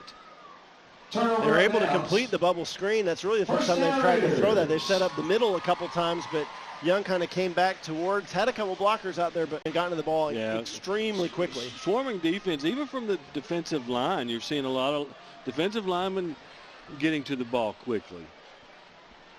Watching the Pocahontas defensive line right now, every one of them's got their hands on their hip. They're sucking a little bit of air right now. They have spent a lot of time running and chasing tonight. Henry and Turner in the backfield for Nettleton as they take over at their own 25-yard line. They're going to give to Turner on the inside handoff. He was stopped and able to keep his feet, bounces outside, and he'll be pushed out of bounds just across the 35-yard line, and looks like Nettleton's going to have another first down. That exhaustion showing up too. Pocahontas linebackers just didn't have enough steam to even take him to the ground there. Turner checks in at 5'10", 205. He's a little bit of a load, and once he's kind of gotten going tonight, Pocahontas has had a hard time getting him down. See if they stay with the inside run game here. Henry going to let the play clock run down before taking the snap. Now he's going to fire a quick pass to Kane. It's complete at the 45-yard line and near the first down. It looks like the spot's going to be right at the 47 and probably get a measurement here. Pocahontas, Blake Fletcher.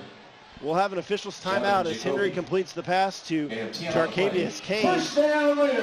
And they won't bring the chains out. They eyeball it, take a look, and it is enough for the first down. Pocahontas just trying to hold on right here to get to the locker room.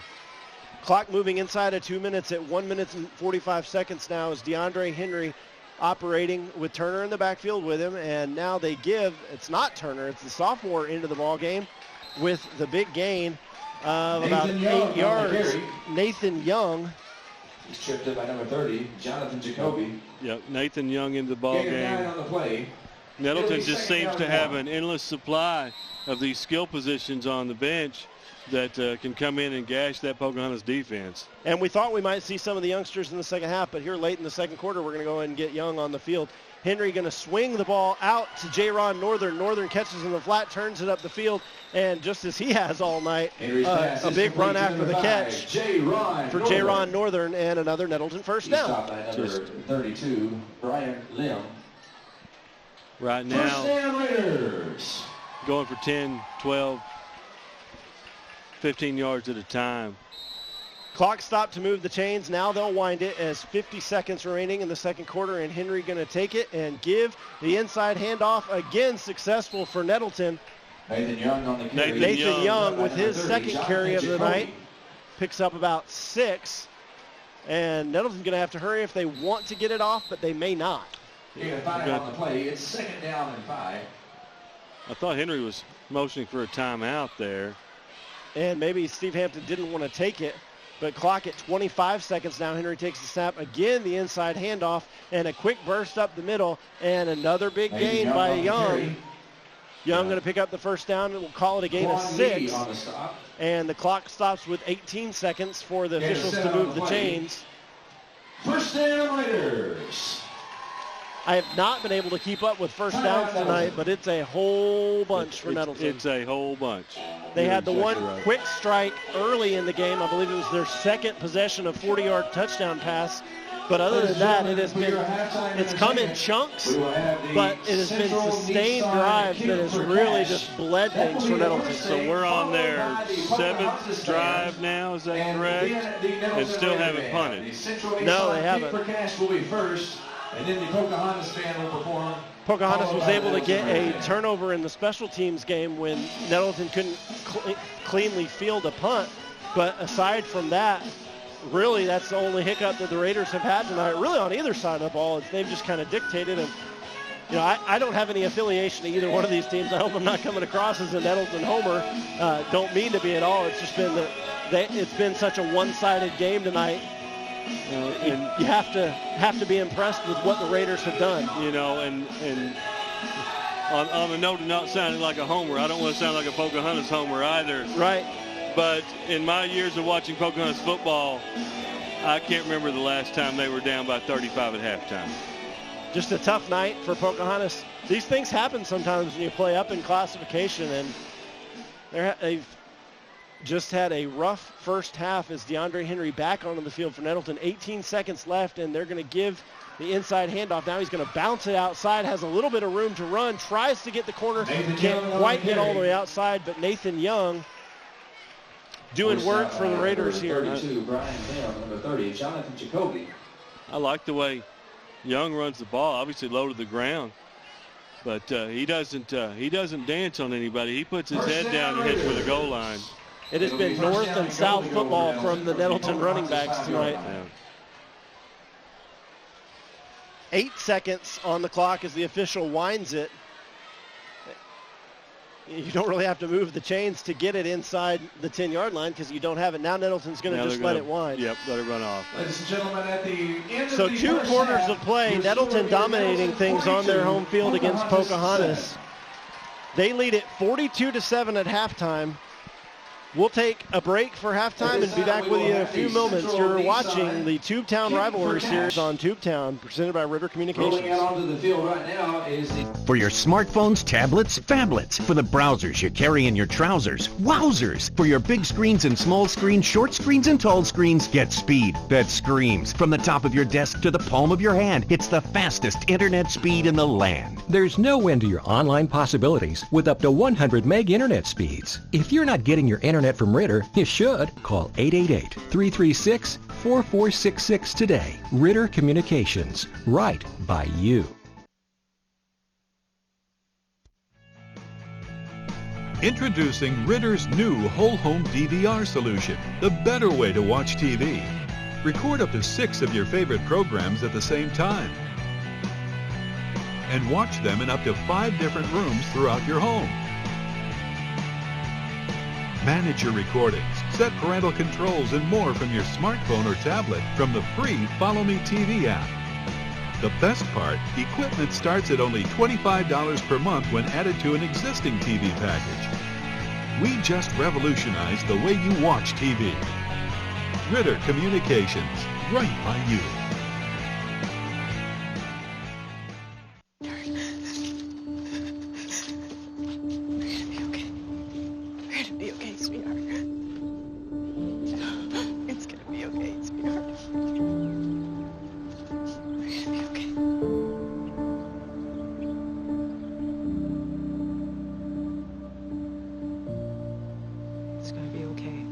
Every 8 minutes, the American Red Cross provides a place to stay, financial assistance, and hope.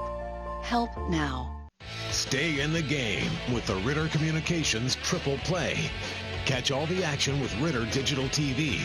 Tons of sports channels, plus DVR to watch games on your schedule.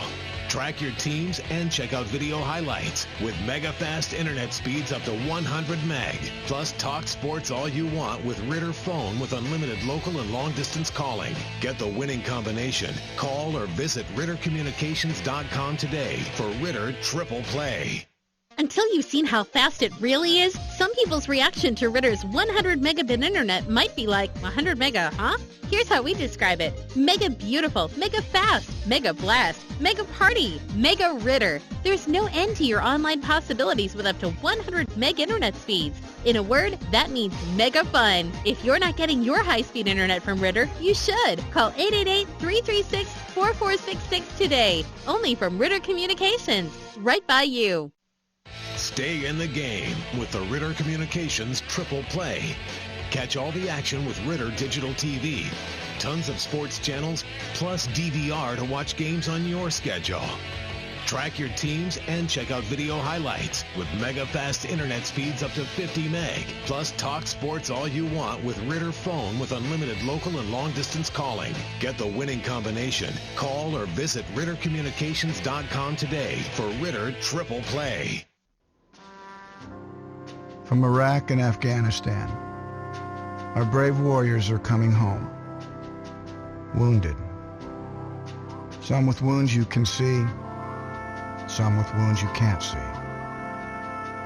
Wounded Warrior Project was created to support our men and women coming off the battlefield. Please help carry these warriors the rest of the way home. Get involved at woundedwarriorproject.org. For your smartphones, tablets, phablets. For the browsers you carry in your trousers. Wowzers! For your big screens and small screens, short screens and tall screens, get speed that screams. From the top of your desk to the palm of your hand, it's the fastest internet speed in the land. There's no end to your online possibilities with up to 100 meg internet speeds. If you're not getting your internet from Ritter, you should. Call 888-336-4466 today. Ritter Communications. Right by you.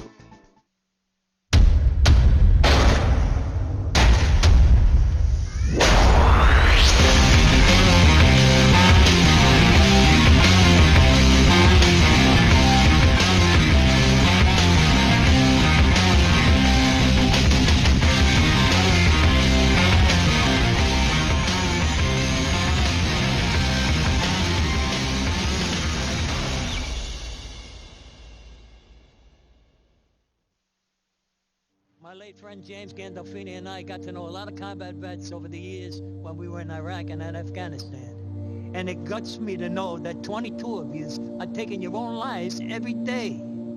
Yeah, I play tough guys in the movies, but yous are the real tough guys. And the toughest thing to do sometimes is look for help. I want you to know, reaching out is an act of strength. And our friends at Wounded Warrior Project are here to help. You don't have to go it alone. It's halftime at Raider Field, Nettleton High School, as Tubetown's coverage of our rivalry series with week 1 action between the Nettleton Raiders and Pocahontas Redskins. We're going to show you some first half highlights. Nettleton's dominated this one from basically the first play of the night. Adams loses the handoff on Pocahontas' first drive. Nettleton recovers, and a quick strike run by Turner gives Nettleton an early lead. The 3-yard run there by Datavian Turner. Pocahontas went back to work, but Adams, I believe, going to be picked off on this play we're watching here. Intercepted. Nettleton took over again and then was able to hit a 45-yard touchdown pass from Henry to Will Joyner, and Nettleton was off to the races. Pocahontas did answer. They were able to take advantage of a Nettleton turnover on the punt. It's not fielded cleanly by Nettleton. Pocahontas recovered, took advantage of the good field position, as we'll see a touchdown pass from Adams here. Ladies and gentlemen, at this time we're going to have the drawing for the 50-50. It was Lane Looney with the touchdown catch for Pocahontas. They were actually able to close it to 13-7, but then Henry took over with I believe this was a 20-yard touchdown run by the Nettleton quarterback. Opened it back up to a 3-score game, and Henry again, leading the Nettleton offense, fakes the handoff, throws the quick pass to Jaron Northern. Northern finds the end zone. Here, Henry takes off on a long run. Henry's done it with his legs. He's done it with his arms tonight. The winning number. He's wrestled out of bounds here, but it sets up a Nettleton score. I believe we're going to see Jaron Northern again here.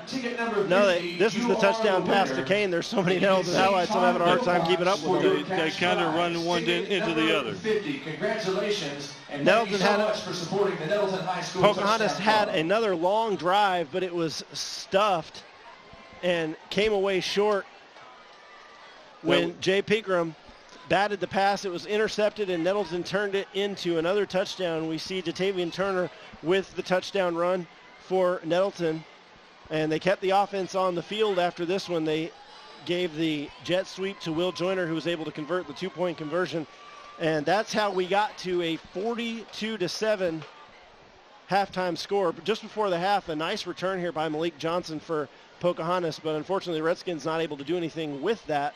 Good field position as Nettleton forced a 4-and-out, took back over, marched the ball all the way to the end of the field, but time ran out on them before they could punch another one into the end zone. And after 2 quarters of football on our Tubetown rivalry series, Nettleton just dominating the football game tonight, Mike.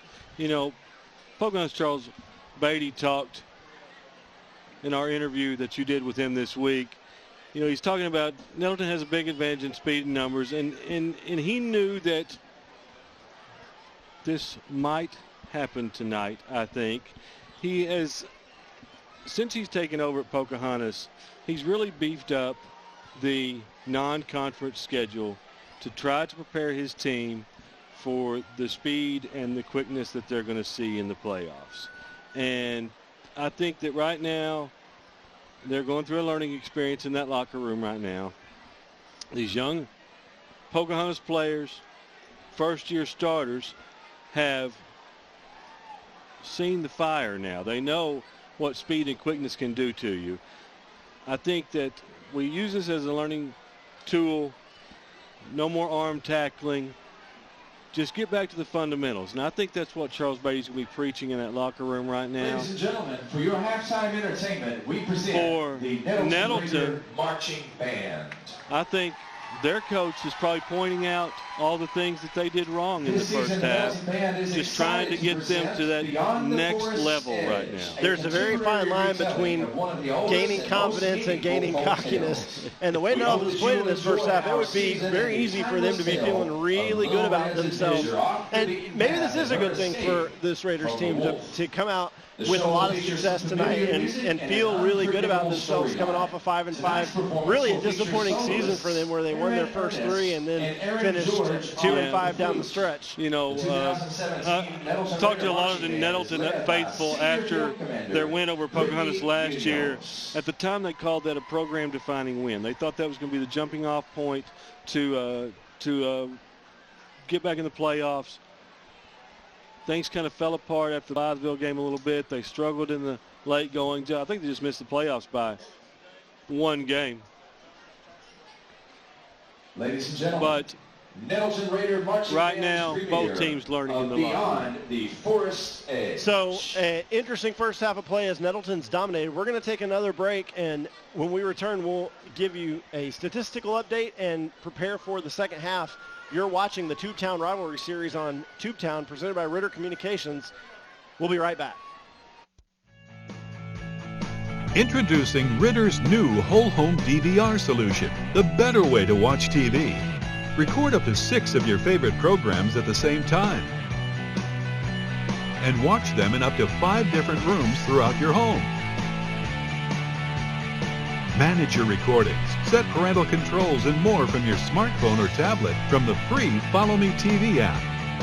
The best part, equipment starts at only $25 per month when added to an existing TV package. We just revolutionized the way you watch TV. Ritter Communications, right by you.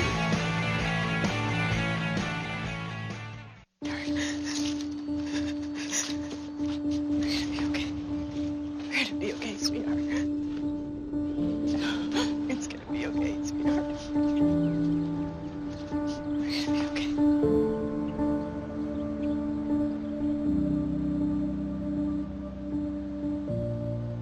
It's gonna be okay. Every 8 minutes, the American Red Cross provides a place to stay, financial assistance, and hope. Help now. Stay in the game with the Ritter Communications Triple Play. Catch all the action with Ritter Digital TV.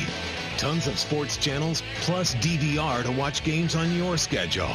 Track your teams and check out video highlights with mega fast internet speeds up to 100 meg. Plus talk sports all you want with Ritter Phone with unlimited local and long distance calling. Get the winning combination. Call or visit RitterCommunications.com today for Ritter Triple Play.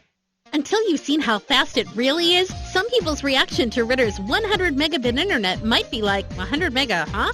Here's how we describe it. Mega beautiful, mega fast, mega blast, mega party, mega Ritter. There's no end to your online possibilities with up to 100 meg internet speeds. In a word, that means mega fun. If you're not getting your high-speed internet from Ritter, you should. Call 888-336-4466 today. Only from Ritter Communications. Right by you.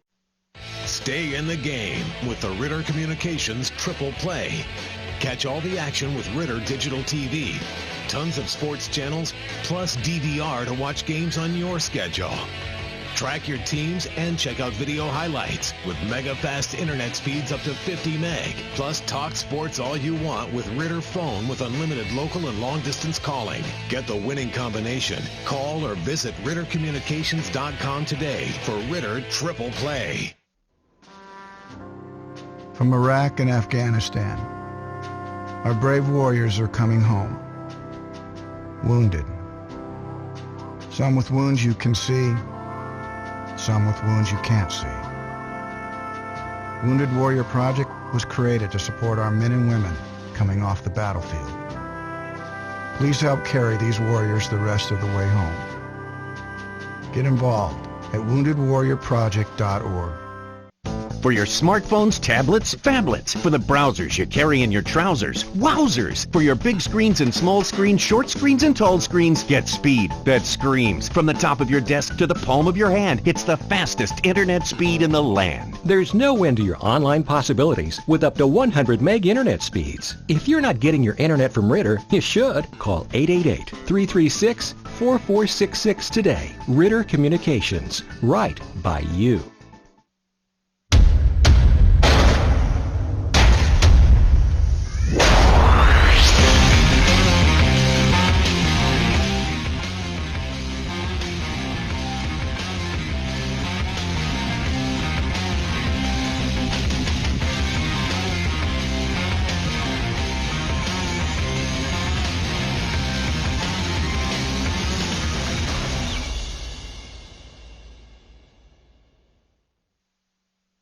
My late friend James Gandolfini and I got to know a lot of combat vets over the years when we were in Iraq and Afghanistan. And it guts me to know that 22 of you are taking your own lives every day. Yeah, I play tough guys in the movies. But you are the real tough guys. And the toughest thing to do sometimes is look for help. I want you to know, reaching out is an act of strength. And our friends at Wounded Warrior Project are here to help. You don't have to go it alone. It's halftime at Raider Field on campus of Nettleton High School. We'll take a look at the halftime stats as Nettleton has dominated this thing in total yards and on the scoreboard. Nettleton with 343 yards of total offense in the first half. 188 through the air, a lot of that coming on a 45-yard touchdown pass from DeAndre Henry to Jaron Northern, and 165 yards on the ground, most of that coming from Tavian Turner, the lead back for this Nettleton Raider offense. For Pocahontas, 127 total yards, 75 through the air, and 52 through the ground. And that stat line tells a lot of it. The turnover battle tells a lot of it, as I believe it's 3-1 Nettleton winning that battle. They've been able to take advantage of all three of those and score at the end of them. And Nettleton just really dictated the pace and had their way. Every ball seemed to bounce their way. Every break seemed to go their way in the first half. Just taking advantage of every opportunity. Yeah.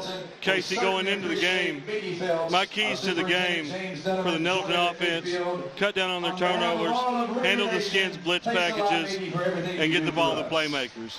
I'd give an A+ on everything, but the turnovers, and that's probably a B+. So, yeah, that'd be a little bit critical grading, but obviously having to iron things out, find things early in the season to improve on, no matter how you look at it. But Nettleton has just done it all tonight, and you kind of feel for these Pocahontas kids as they're playing up in class. They're playing a big Nettleton team that's really leaned on them a lot, and a physical football game from both teams.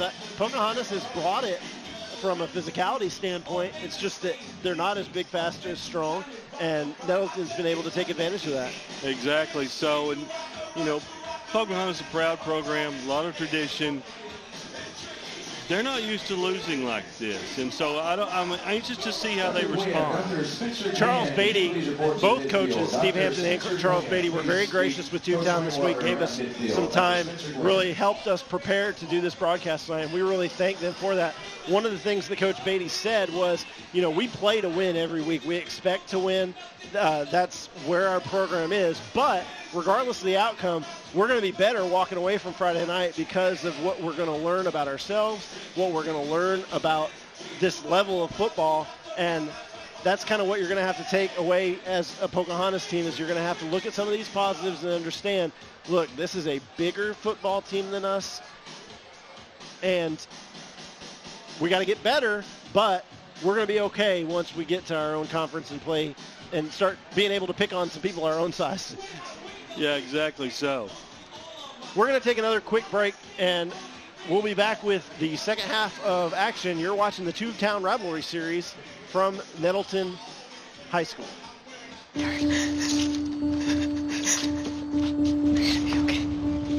gonna be okay, sweetheart. It's gonna be okay, sweetheart. We're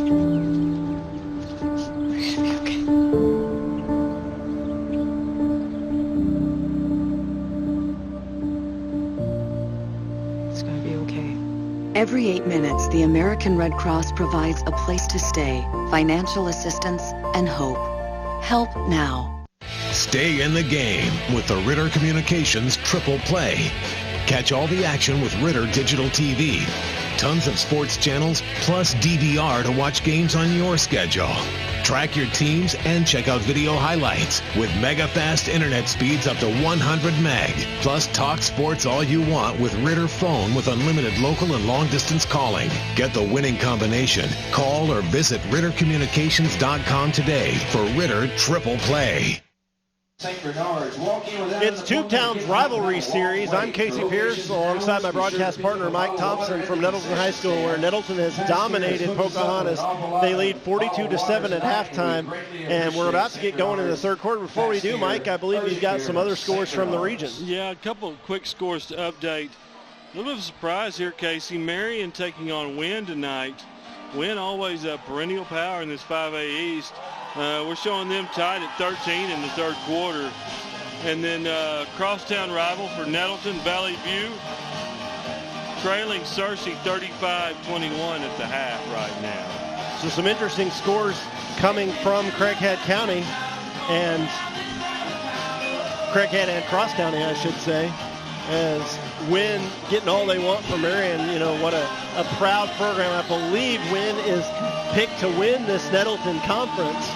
This is a tough conference. You got Wynn and Batesville, both of them. I got to see Batesville play a little bit last night in the Hurricane against the Hurricane over at Arkansas State University. Batesville, with a lot of playmakers on that team, didn't have such a great night last night against Randy Coleman's Jonesboro Hurricane, as Jonesboro came away with a big victory, but just a really tough conference. Nettleton picked to finish 6th out of 8 teams by Hootens. I have a hard time believing that's going to be the way it is, not if they play the way they are tonight. If they keep this same sense of focus, they're going to be fighting for that playoff spot. They haven't been in the playoffs, I believe, since 2014. So they're going to want to continue to build off this game and not see that drop off. The conference, perennial powers, Wynn and Batesville at the top. Blytheville kind of muddied the picture up a little bit. They had that big running back, D'Amico Clark, had a good season with him. Then you had Forest City, Valley View, and Nettleton kind of in the scrap for that 4th, 5th playoff spot. So lots of good things from this first half, at least, for Nettleton to build on. We're going to be back here at Nettleton late in the season for that crosstown rivalry game that you mentioned between Valley View and Nettleton. So it'll be interesting, as about 6-8 weeks from now we'll get to see Nettleton again and kind of gauge where they're at. But an impressive showing in week 1 as they've made their way out of the locker room and back on the field. Pocahontas standing on the far sideline. Nettleton coming back to their bench, and the music is pumped. You see the Pocahontas faithful that have made their way over from Randolph County. Hopefully this Redskins team gives them something a little bit more to cheer about in the second half, and they can put together a few things to build on and feel good about their program. Now, again, anxious to see how Pocahontas responds. I don't know if Beatty's throwing in the towel yet, or if he's going to put the starters in to start the second half. I'm anxious to see that. One more quick note. We talked about Pocahontas stepping up in weight class to place 5A team. Rivercrest, 3A team, really stepped up in weight class tonight, playing 5A East Paragould. Rivercrest leading that game 28-6 in the third quarter. The Rivercrest team, they're moving up to 4A next year, be a conference mate with Pocahontas, and anxious to see the Rivercrest Colts back in the 4A. I got to see Rivercrest late in the year at Osceola. Tubetown did that game. I believe it was the last week of the regular season before Rivercrest went into the playoffs, and that was an impressive young football team. And a lot of emotion in that program as the Hall of Famer Cortez Kennedy, the NFL Hall of Famer, passed away tragically over the summer. So they have dedicated their season to their most famous alum and getting at least well on their way towards a big Week 1 win in honor of the big former Seahawk. Yeah, you talk about programs in Northeast Arkansas with tradition. Almost none bigger than the Rivercrest Colts. Pocahontas kicks it off. They're going to pooch it, and it's going to be fielded by Nettleton. They catch and go straight to the ground. Receiving the kick was Kenneth Turner. K.J. Turner. Charles Beatty choosing to leave his starters in, start the second half. Well, you say that, Mike, but when you only dress 40, there's not much of a second string available for you over there. And good point there. And we've hit on that a couple times tonight, is that's one of the real challenges when you're playing up in classes. You're playing a bigger school that has a bigger pool and just a bigger roster. And, we saw that Pocahontas defense get a little bit tired at the end of the second half. Hopefully they've gotten their win back. It is going to be a change at quarterback. Cade Carter, the sophomore, in, and he's going to give to Nathan Young on the first play of the second half. Young breaks outside, bounces away, and gets across midfield, out of bounds about the 40-yard line, but looks like that one's going to be coming back. Yeah, another big play called back for a flag. That was way behind the play. Going to get a block in the back against Nettleton. Illegal block in the back against The flag is down at the Nettleton 44-yard line, so about a 20-yard gain by Nathan Young is going to be erased. Instead, it's going to be 1st and 20, so every time Nettleton had a penalty in the first half, it seemed like the next play they popped a big one and were able to get all that yardage back. Let's see if they're able to do it again. It looks like the night might be over for DeAndre Henry. 4 touchdown passes, 1 touchdown run in the opening half, and the sophomore Cade Carter going to get some valuable work, and he hands it off to Nathan Young again. This time Young tackled in the backfield. A nice job pursuing by the Pocahontas defense. Looked like the first one to him was big number 85. Brian Lim and That's Taylor Snyder on the tackle for Pocahontas. Coach Beatty praised Taylor Snyder this week, talking about how quick and aggressive that was. Taylor showed it on that play. We've got a Nettleton player down the field right now. Can't quite see a number there, not sure. But the training staff's going to come out and take a look at him for Nettleton. Yeah, they got the leg up in there, maybe just a cramp, we hope so. You kind of deal with those things early in the season.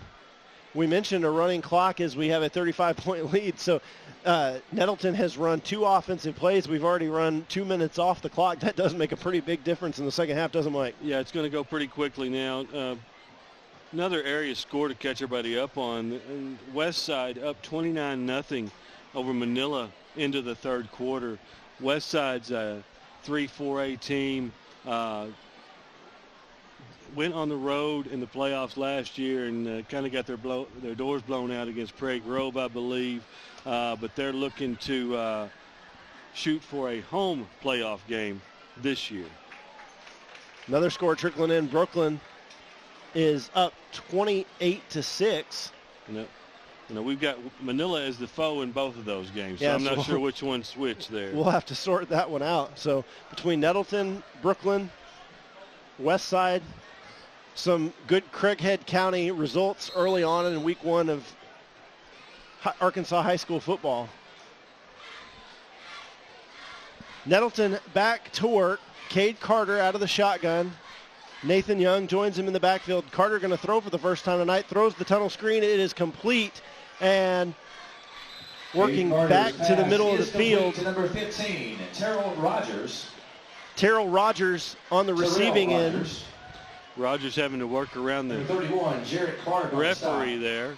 Gain of 4 on the play. Work back to the middle of the field, picks up 4, but it's going to bring up a long It'll be third down, 3rd and 20, as the clock rolling inside 9.5 minutes now. Carter takes the snap.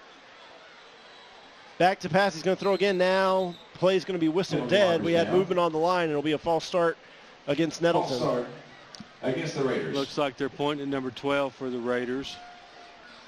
That would be Damian Phillips, the sophomore. Looks like Nettleton is going to get a lot of their sophomores on the field as the quarterback, Cade Carter, comes on. The wide receiver, Terrell Rogers, getting some of the young skill players some action. Looks like Nettleton's starting offensive line maybe still on the field, but a lot of the skill guys going to come in, and we go from 3rd and long to 3rd and real long, 3rd and 25 now. Probably the screen game or the inside handoff. What you look for here? I would look for the well, no, he's looking deep, looks like. Carter wanted to throw, but pocket collapses, and he takes what he can get, runs for about a 5-yard gain. You know, what you saw from a young quarterback there, what the Nettleton coaching staff's got to like, he had his eyes upfield the whole time, surveyed his options, decided tuck and run. Good choice for a young quarterback. Cole Morgan out to punt for Nettleton with 8 minutes left in the third period. I think this is the first time the specialist has come onto the field for the Raiders tonight. First time we've called Morgan's name all night long. A nice kick, sends it high, signals for the fair catch, and Adams going to get away from it and let it bounce sideways now, take a little bit of a Nettleton roll. It's going to be down to the 35-yard by Jacob Vaughn, and that's where Pocahontas will take over. Clock continues to roll at 7.5 minutes. We have a 35-point ball game here at Nettleton High School. Nettleton leading the Pocahontas Raiders by a score of 42-7. Officials going to spot the ball, and we're going to get back to work real quickly. Adams is still on the field for Pocahontas. He's going to continue to lead the offense. I don't think he's gotten a breather, be it offense, defense, special teams. He has been on the field the entire night. He hasn't left the field all night. You're exactly right. So Adams goes back to work with Johnson in the backfield with him. They're going to fake they'll give to Johnson. A nice play fake there. Confused me. And Johnson going to bowl ahead for about 5 yards, bring up 2nd and 5. You like that sleight of hand that Adams showed there. You also like the way that Johnson hit that hole very quickly. It collapsed quickly, but he was able to get through it before the Nettleton defender were able to get on him. And no huddle for Pocahontas as Adams goes back to work and takes the snap, fires quickly to his right. He has a man. It's complete. Breaks a tackle. Lane Looney with the catch and run all the way up to about the 40-yard line. A big play by Lane Looney on the pitch and catch, and a first down for Pocahontas. That little hitch pass has been a staple of the Pocahontas Redskins under Charles Beatty. First time he's pulled that out tonight and used to great effect there. So 1st and 10 Pocahontas from the Nettleton 41. Adams going to give to Johnson. Johnson again with a nice initial burst through the line of scrimmage. Bounces outside and going to be pulled down after a gain of about 4. So again, Pocahontas finding a little bit of rhythm, finding something, and maybe has something going here on offense. That's the film you want to look at and say, this is what we did right. We've got plenty to what we did wrong. So it'll be 2nd and we'll call it 6 as Adams again in the pistol with Johnson behind him. Adams back to pass, going to throw quickly out to Young. Young with some space, has a little bit, tries to make one defender miss, now lowers his shoulder and takes on another. He's going to be across the 30-yard line and pick up another first down. A nice catch and run by Jaden Young, and Pocahontas has the short passing game rolling a little bit. And you can see why Pocahontas likes to get in this rhythm, because you look at Adams' body language right now. Yes, they're down 35 points, but he's playing like they're playing for the lead right now. Very confident right now. Stretching the field horizontally and finding some places to work. He fakes the option. Now he's going to come back and throw it to Looney. It's complete inside the middle of the field, and Looney taking on a tackler and picking up about 5. The sure-handed Lane Looney with his 3rd catch of the night. And again, the quick passing game working for Pocahontas. And I like the way and Rodriguez Adams sold that play with the almost like a bootleg move back.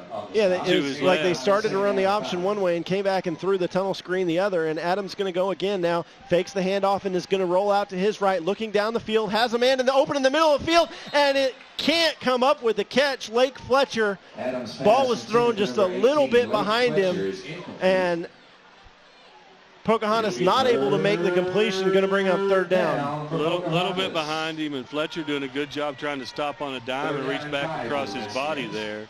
A left-handed quarterback running to his right. That is such a hard throw to make back to the middle of the field, and just threw right behind Lake Fletcher. So 3rd and 5 for Adams. Drops straight back, sets up the middle screen, and he has it. It's complete to Lake Fletcher. Fletcher out across the 30-yard line. Not much there. That's complete to number 18, Lake Fletcher. Another short completion, but this time not much after the catch for Pocahontas. You know, when you've got the linemen flooding downfield like that, you'd like to see a little bit more spacing amongst the linemen, so to give Fletcher a little bit more room to move there. And as they did late in the second quarter, Pocahontas going to leave the offense on the field trailing by 35, trying to get something going again on offense. 4th and about 4. Adams looking to pass, has a man, it's complete and good for the first down. A catch made by Lane Looney right at the numbers. Looney, not much happening after the catch, but ball traveled enough through the air to get the line to gain. It'll be first down for Pocahontas at their Nettleton 15.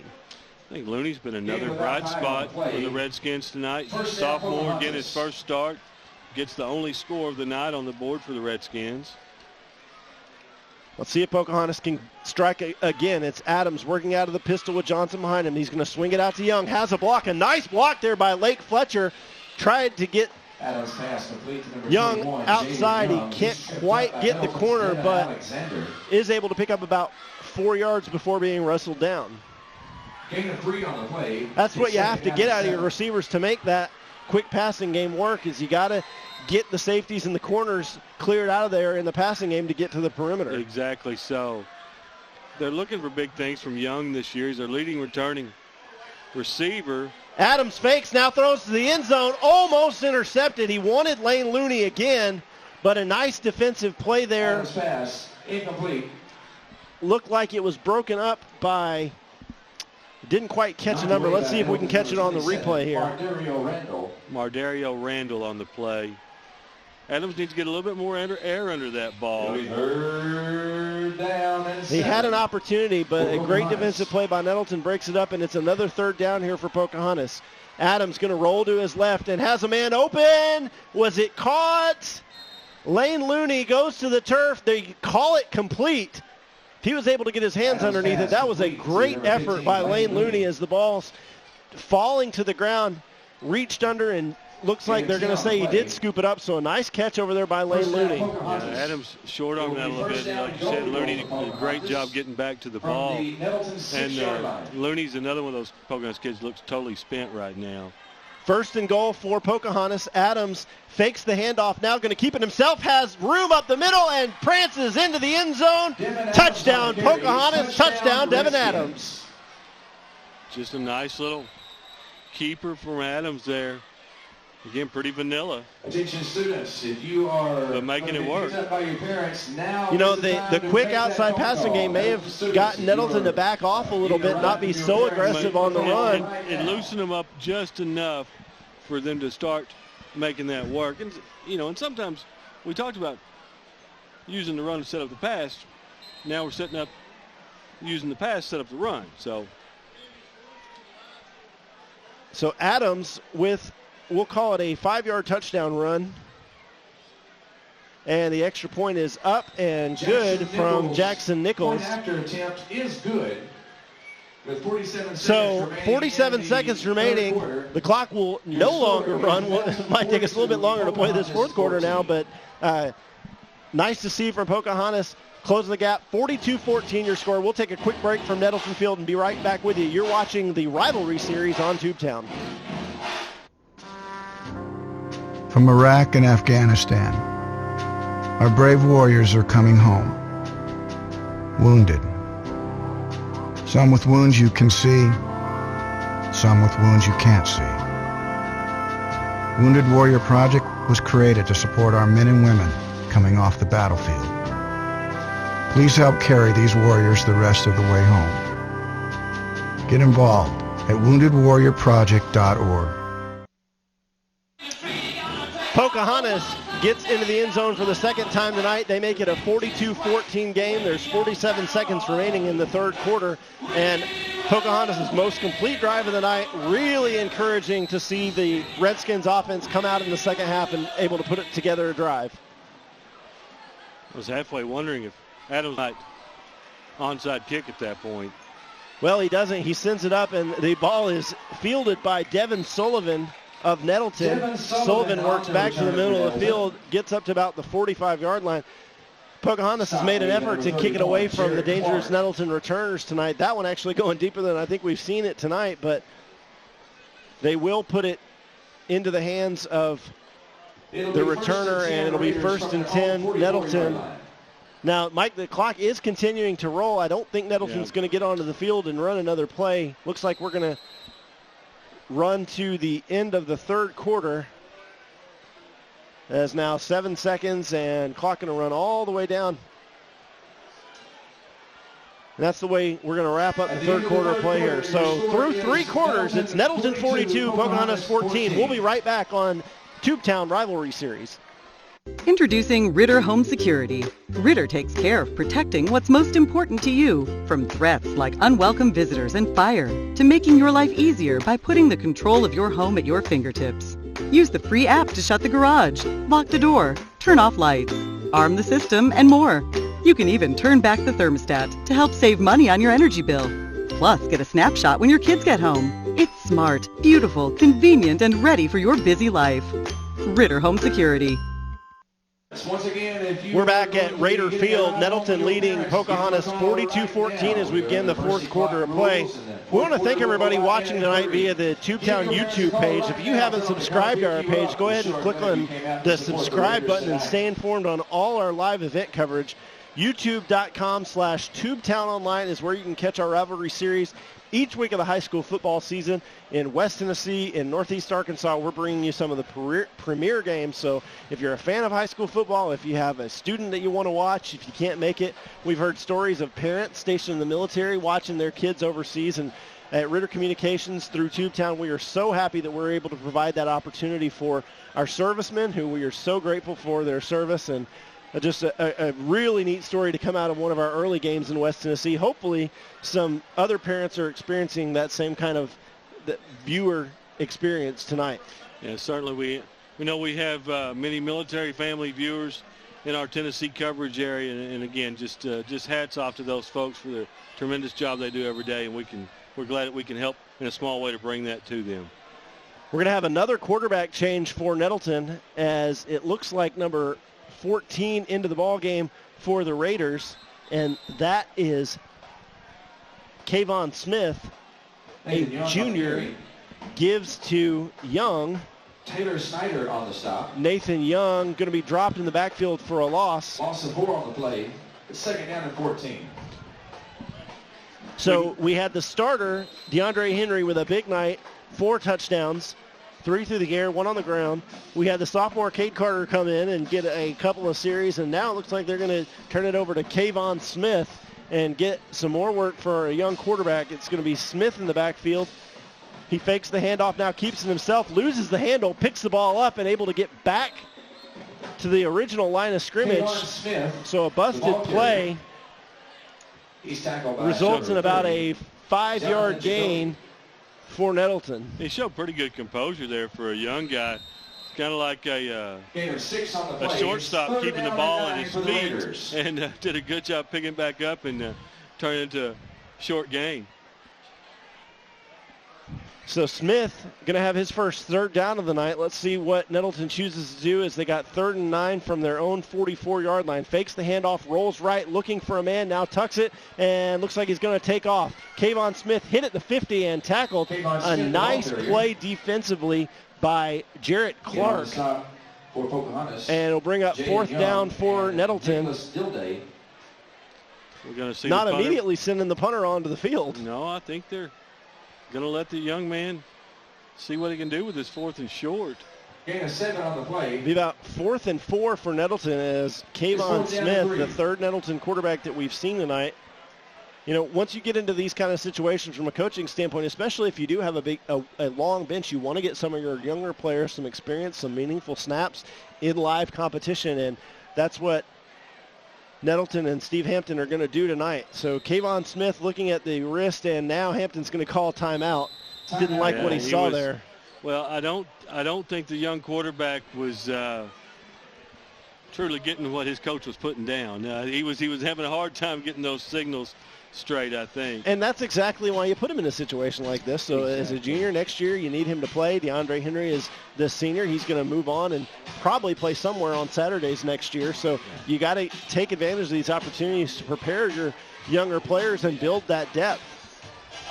Yeah, I think we talked about basically all of the small schools in Arkansas looking at Henry, all the old AIC conference schools. I'm dating myself by that reference.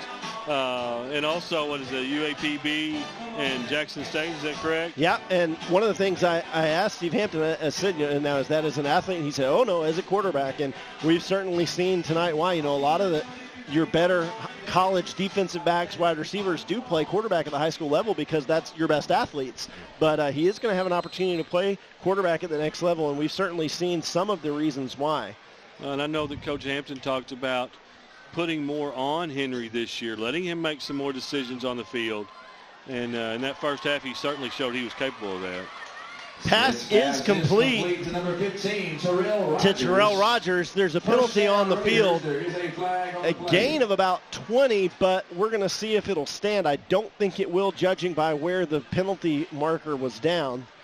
Penalty marker thrown way back at the 48-yard line, which is about 2 yards behind the line of scrimmage. And it came out early enough, I'm going to wonder if it's an illegal formation, which you particularly hate to see after a timeout. They took a timeout to sort things out because they didn't like the look, didn't like the way things were communicated initially, and then they're able to convert, and it is going to be an illegal procedure penalty against Nettleton. So instead of converting on the 4th and 4, they're going to mark it back, and it'll be 4th and 9. And now looks like Hampton's going to send the punt team onto the field. Cole Morgan comes on the field for just the second time tonight for Nettleton. Going to kick it away. This is the right call here, I think. I think so. Cole Morgan. Adams back to receive for the Skins. He had been, they let him get a little breather on defense that last series.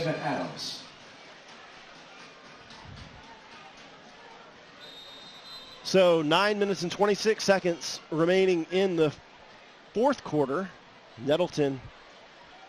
Well, we were about 3 players short on the punt team for Nettleton. And that's one of those things that does happen as well when you start running your younger players on. Exactly so. Kick is away, pressure on the punt, but he is able to get it off, and it's going to bounce, take a Pocahontas bounce, and be downed by Jacob Vaughn at the 25-yard line. Looked like it was big number 85, Taylor Snyder, pressuring the punter. Almost got there, but didn't quite get to the punter and flip the field, change sides, and Pocahontas ready to go again. Still Adams and Johnson in the backfield for Pocahontas.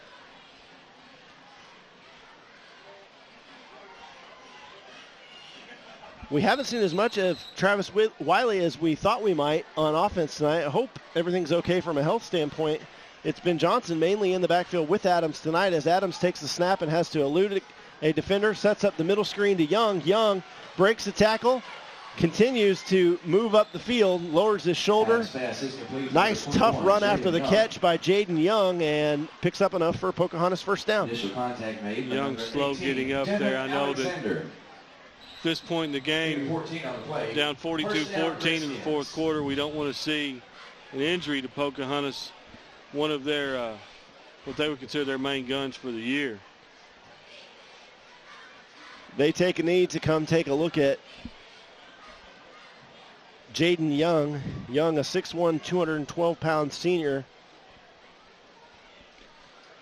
Casey, one of those scores we were trying to give earlier, that was actually Brooklyn against Cedar Ridge tonight.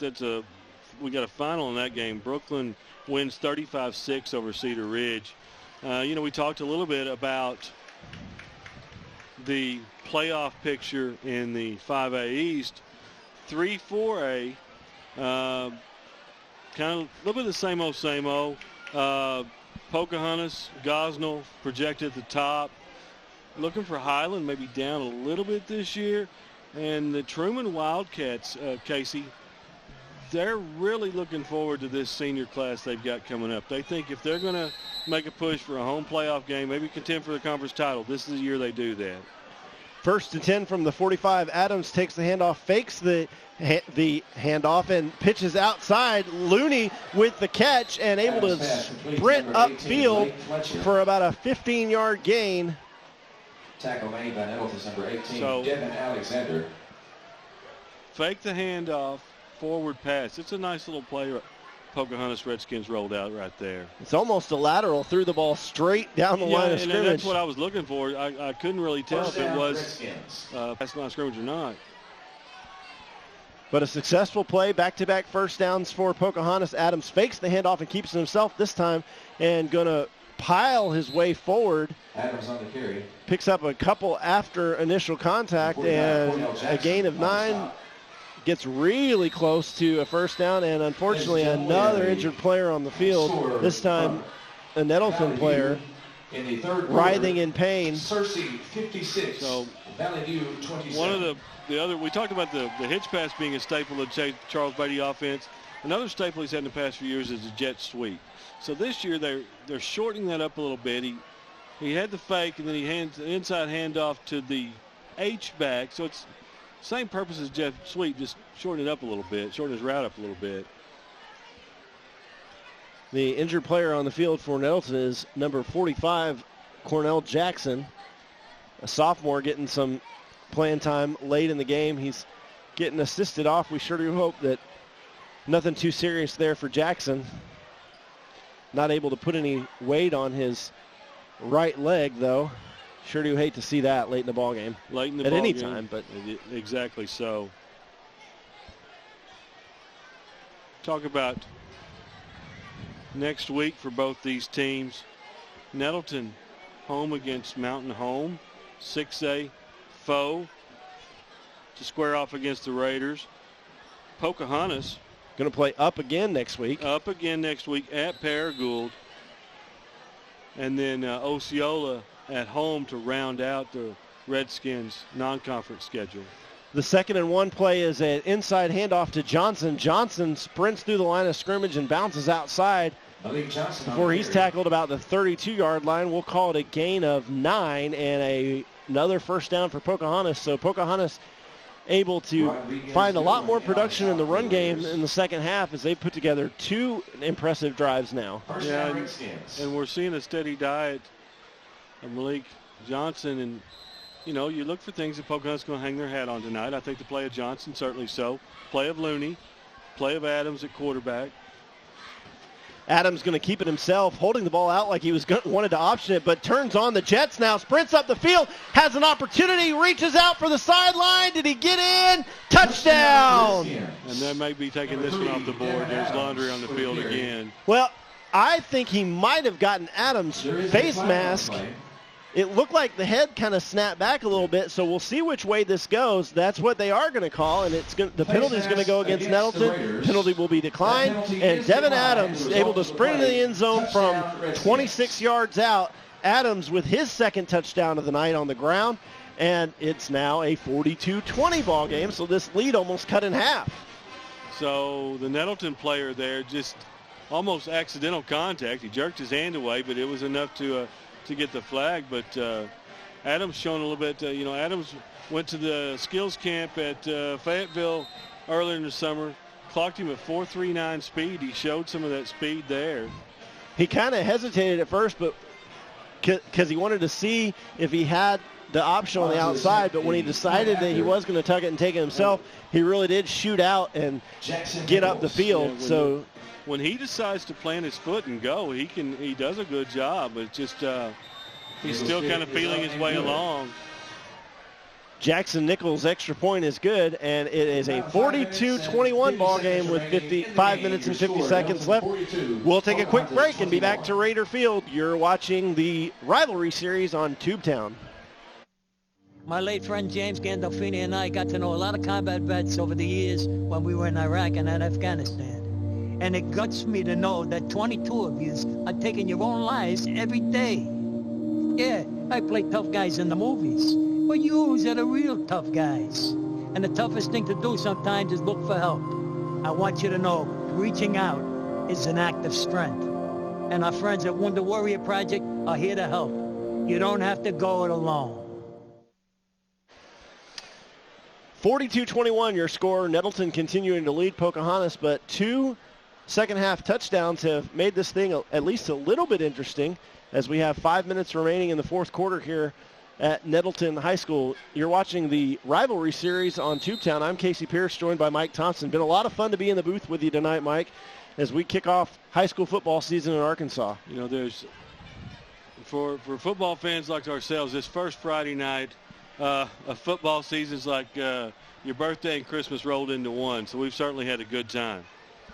Kick's going to be fielded by Nettleton at the 35-yard line and works his way up to fielded at the 25, and Devin Sullivan gets about the 30, we'll call it the 31-yard line. That's where Nettleton will take over, and unfortunately we're going to have another injury timeout. It does look like on some of these guys are holding their muscles more than their joints.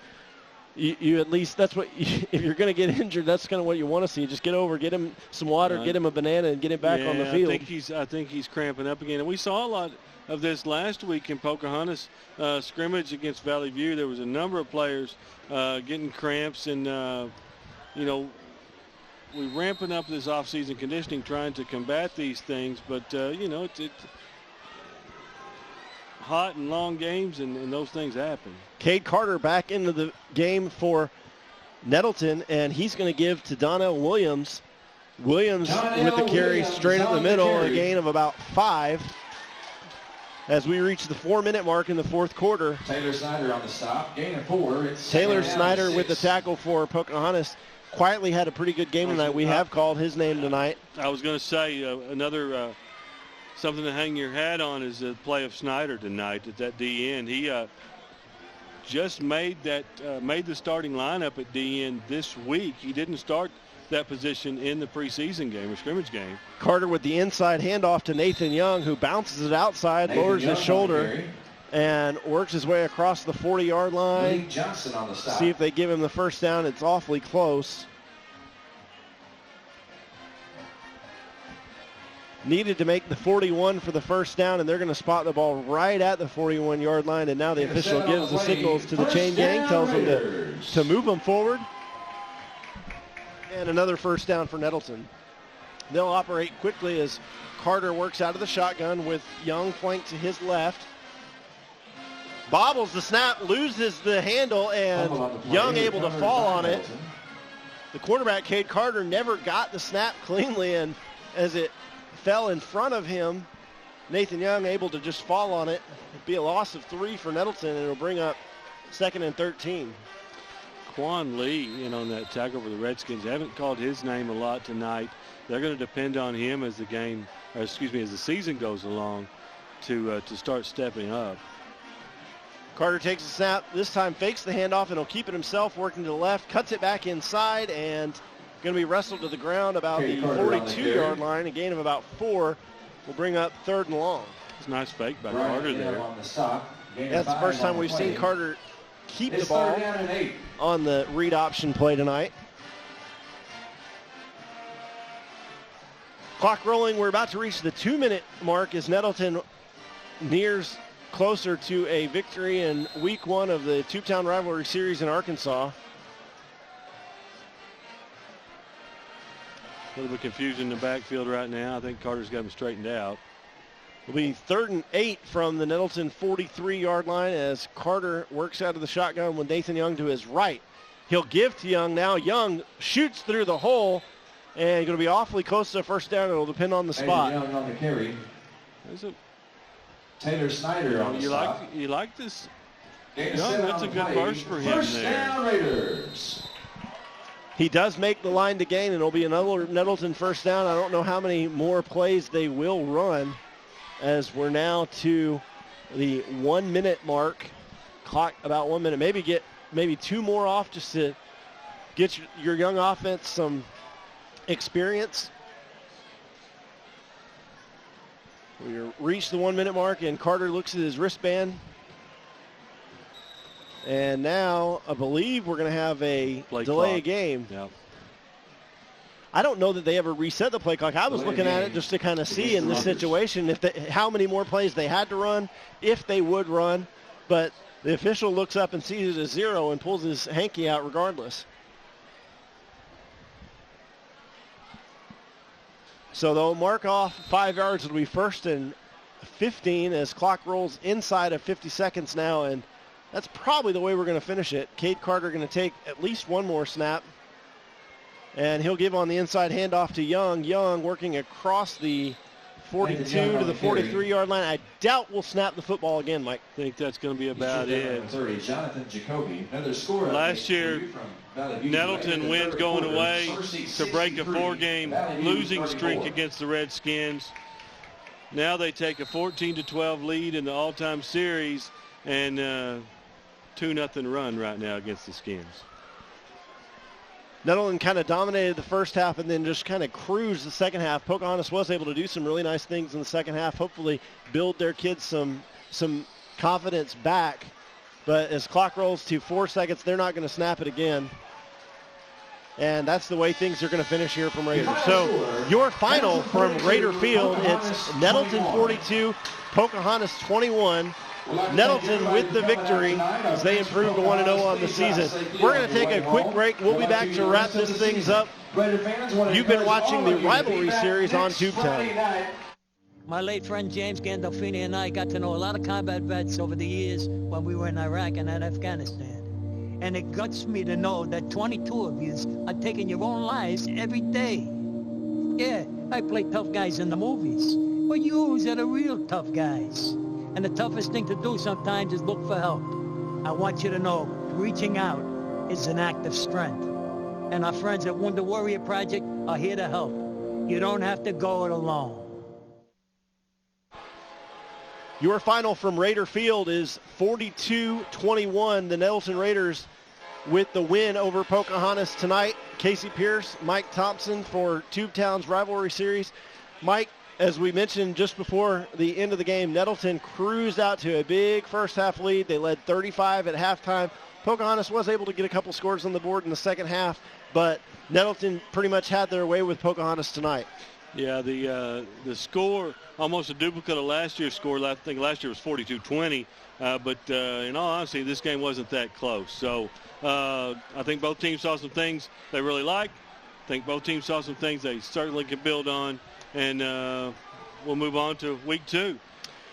The Tubetown Rivalry Series is going to travel to West Tennessee next week. We're going to have a Tipton County showdown between the Brighton Cardinals and the Covington Chargers. We invite you to join us next week. We have a full slate of games for you this year. This is our first night in Arkansas. We've been in Tennessee the last couple of weeks. You can see where we'll be throughout the fall as we continue to bring you high school football coverage and proudly serve our communities throughout the Ritter coverage areas. We hope you've enjoyed our broadcast tonight. We want to thank everybody involved in our crew. We want to thank everybody for tuning in. And, Mike, I want to thank you for sharing the broadcast booth with me tonight. It sure has been fun. We're going to call it a night. Your final from Raider Field, Nettleton 42,